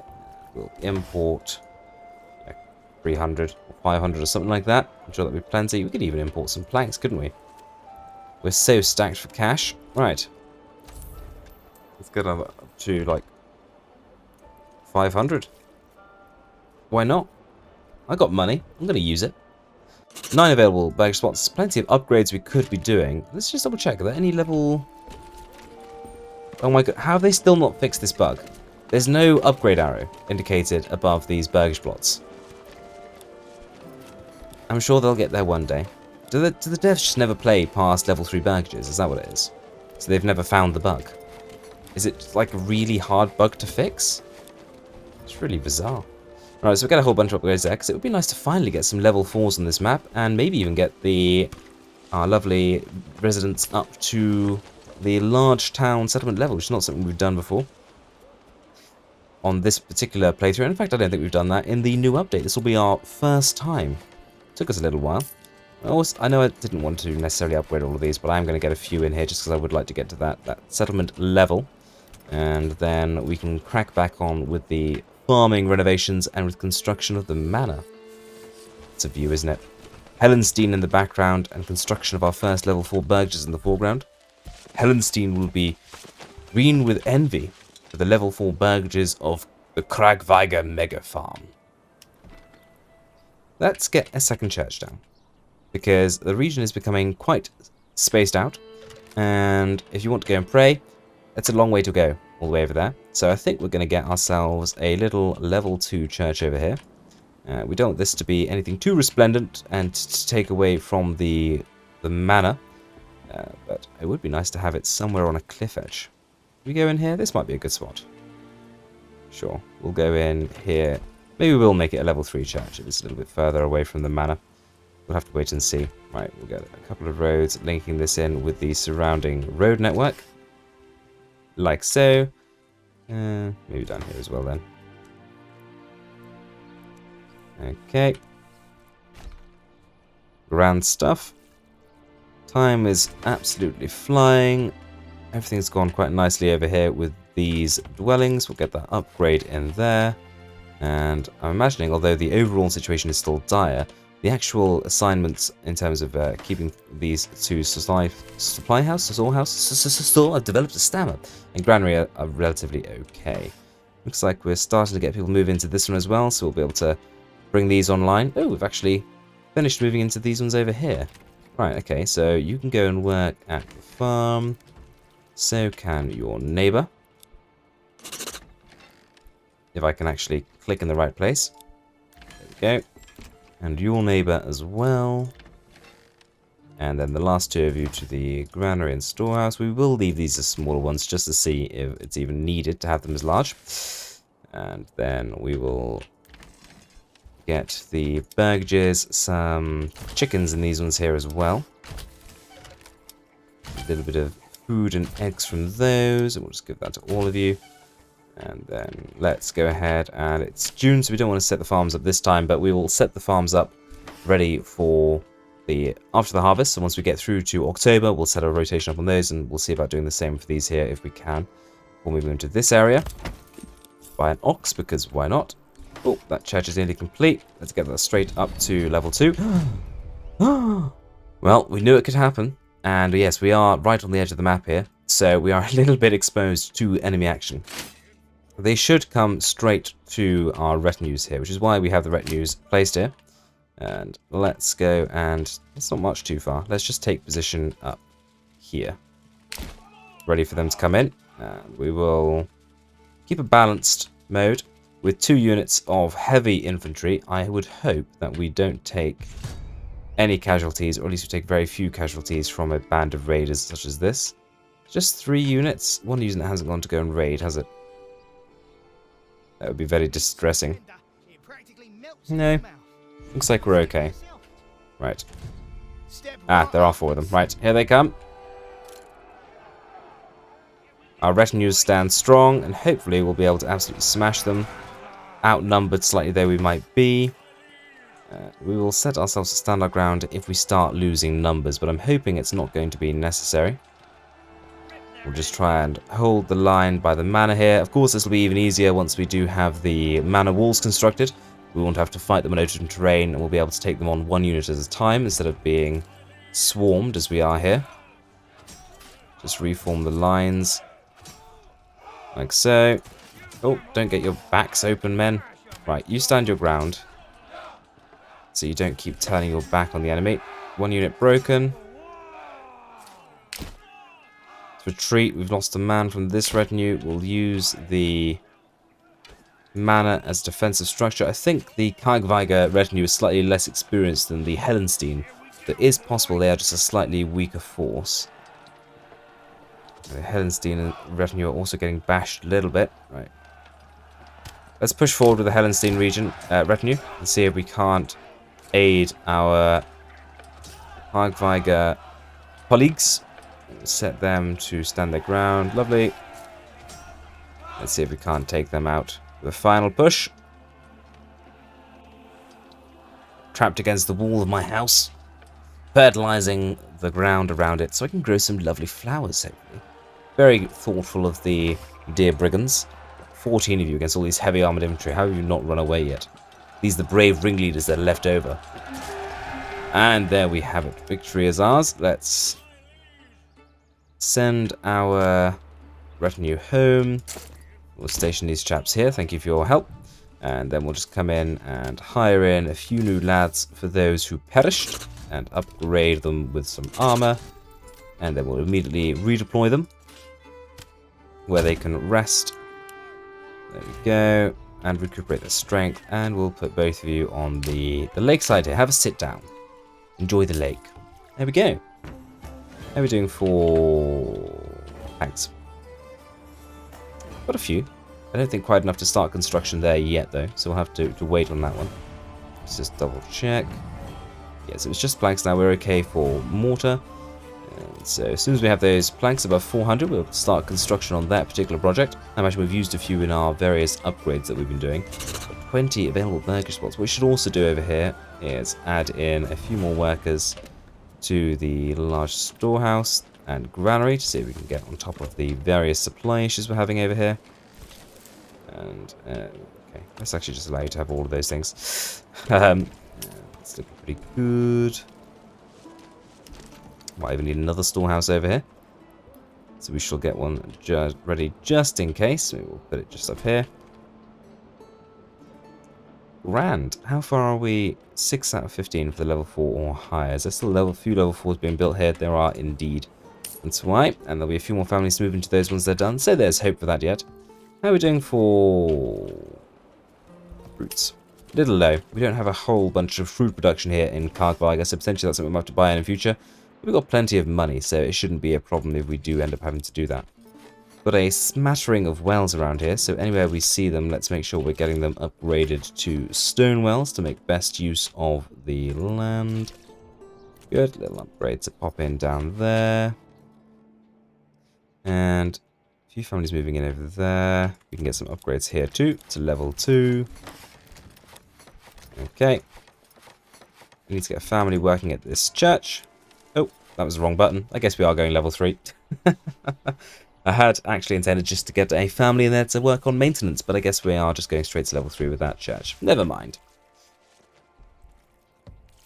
It's going to be a little while until we have the additional families move in over here because of the expansions to level 3 put elsewhere. So in the meantime, we'll get those 2 families working on the granary and storehouse and upgrade that burgish plot with an additional accommodation space, ready for when we do have people here. And what I think I'll do now, as well as getting the manor constructed, just as soon as I have those planks, is I might go and smatter a few more of these little farming units, because I feel like they work quite well. I think they look quite nice. And we're going to maybe fill out a little bit more space in this region. And once I'm happy with how things are looking, I'll come back to you, and maybe we'll do a little tour of the Kargweiger mega farming region. Oh, hello there, and welcome back. Well, haven't I been a bizzle typical? As you can see here, we have completed construction of the lakeside manor, and my goodness, isn't it resplendent. I do rather love how it looks. I've got a lovely bit of foliage around the back here. I've got my pond at the centre here, which I've never once fished in, but I reserve for my own pleasure, so don't let anyone else fish in here. It's all mine. There's my lovely residence there, my lakeside residence, where I come during the summer months to get away from the hustle and bustle of the city over in Helenstein. But hustle and bustle isn't necessarily something we get away from here in the Kargweiger mega farming region, because we've been busy boys indeed. As you can see, we have got quite a few farms. Oh yes, we've got a population of about 800 people or so, and I've come through and completely populated the valley area with those little modular farms we started building, and my goodness gracious, doesn't it look fantastic. It all works so well too.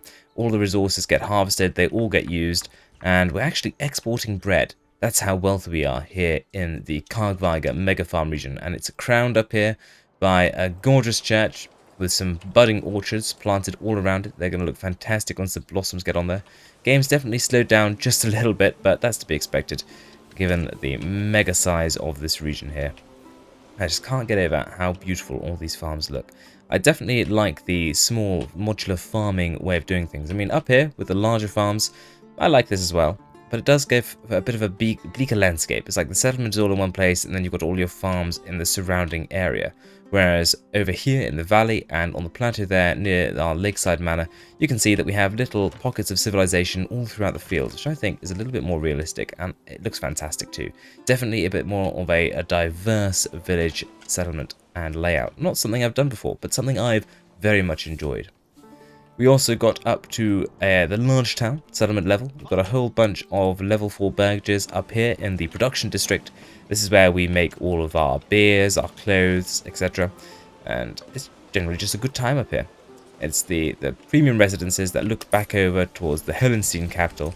And while Helenstein might still be the capital of this map, I've got to say that over here in Kargweiger, with a much larger population, nearly twice the size of that of Helenstein, we are the breadbasket of this map, and it's just fantastic. I love how every single piece of this turned out. I love the terrain, the way we rolled across it.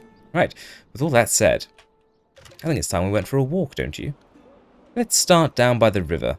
I'll tell you what, actually, why don't we start in Helenstein, and we'll walk down the mountainside road here and pay a visit to our latest completed region. Right, we'll pop down here. And there it is, Kargweiger in the distance. It's quite the long run, so we'll just time-lapse me running over there, shall we? And I'll catch up with you when we're on the other side. Let's go.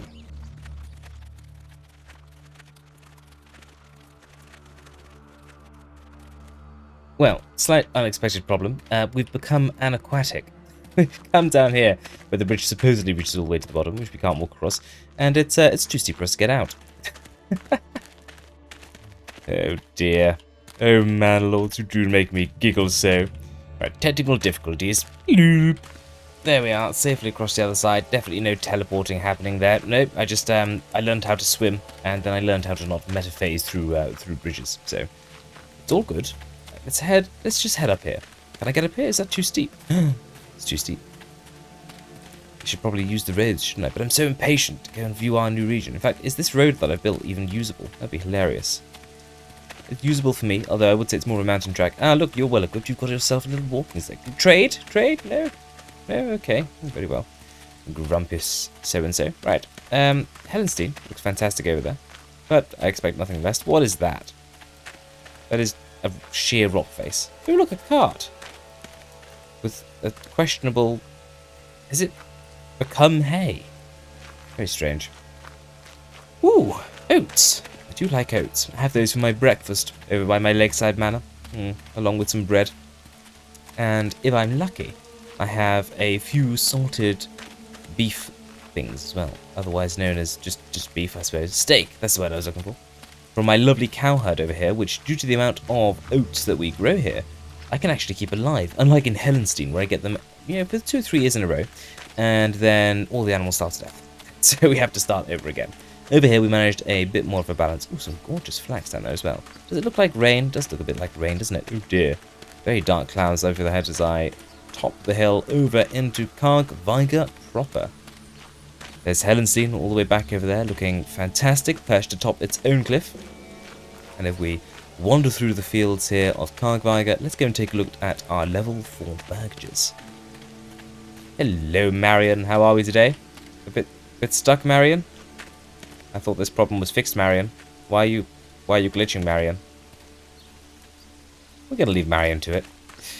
Let's not worry too much about that. It looks like Brunswick the Ox is with her, and he'll be able to take care of her no matter what, I imagine. There's our first level 3 church, looking fantastical, upon the clifftop edge.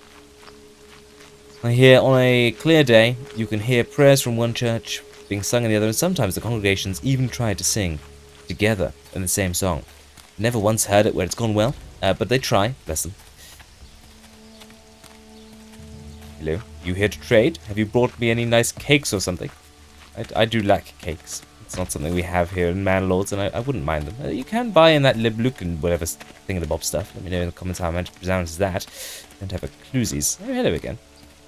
Here's our windmills. Very proud of our windmills we are. We do like them here on this road. And here we have our higher level burgage road. So we've got a couple of level 3 burgage plots.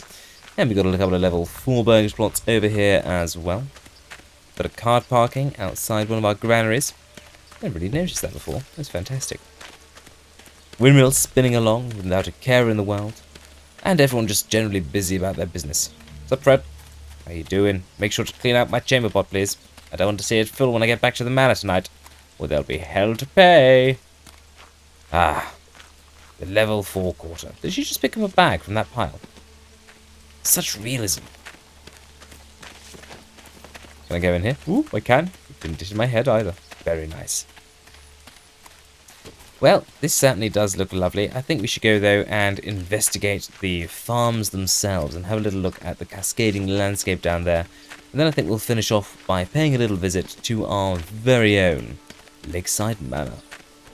My goodness, it does take a while to walk around this place. It's quite large, it turns out. Here we have the... Here we have a save point. Here we have our curved row of burgages running across what is almost a tiny little Angerdorf we have here. And this then runs down into our farm network of individual farms. We've got some of our cluster farms up here, actually. The farms, when you're doing them at 2.5 Morgan, look pretty small when you're placing them down. But I've got to say, once you're actually looking at them, they do look pretty big, don't they? You can see why they do take more than sort of 5 minutes to plant. Oh, look, I'm frolicking through the wheat. Ah, Maximus. Frolicking through oats. I don't think there's anything quite so famous to do with oats. And here we have the start of the cutout of the farming valley, the church at the top, the trees just starting to get their blossom look. And we'll stand down here and look across the glory of our farming valley. Oh, I love it so. Isn't it wonderful? That is a wonderful aspect, actually. Very nice. Rolling hills, crops growing, people walking to and fro in their jobs. And as much as all this industry is very exciting and lovely to see, I'm going to go and check out my home. Ah, home sweet home.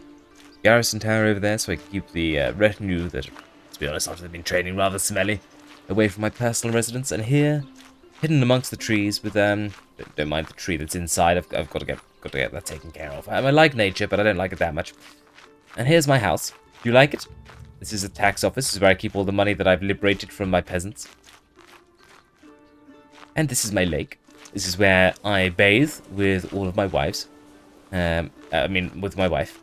And we don't let Frederick over there watch us while we're doing that. He's just here to make sure nobody else bathes in my bathwater, which is this entire pond.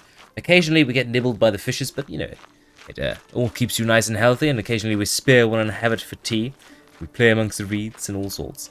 I would go in and swim and show you how good I am at swimming, but I'm afraid that my god powers might be exposed as I walk across the water. And I don't want anyone like Frederick mistaking me for somebody that I'm not. Fab. Well, I think that just rounds up our little walkthrough, doesn't it? Well, everyone... oh, dear. Royal tax. That's no good, is it? This has been immense fun. I hope you've enjoyed this journey with me. It looks fantastic, doesn't it? Just looks great. Such fun. That's all we have time for today, friends. This video took quite a while to make, but I think the end product makes it all worthwhile. If you enjoyed the video, then please let me know by commenting down below with your feedback and suggestions. A like, hype, and sub go a long way towards helping the channel grow. A huge thank you to my members. Your direct support is invaluable. You're the reason I can keep the channel going. If you're still in the mood to chill, join me in another video and maybe become a member to gain early access. But enough of all that.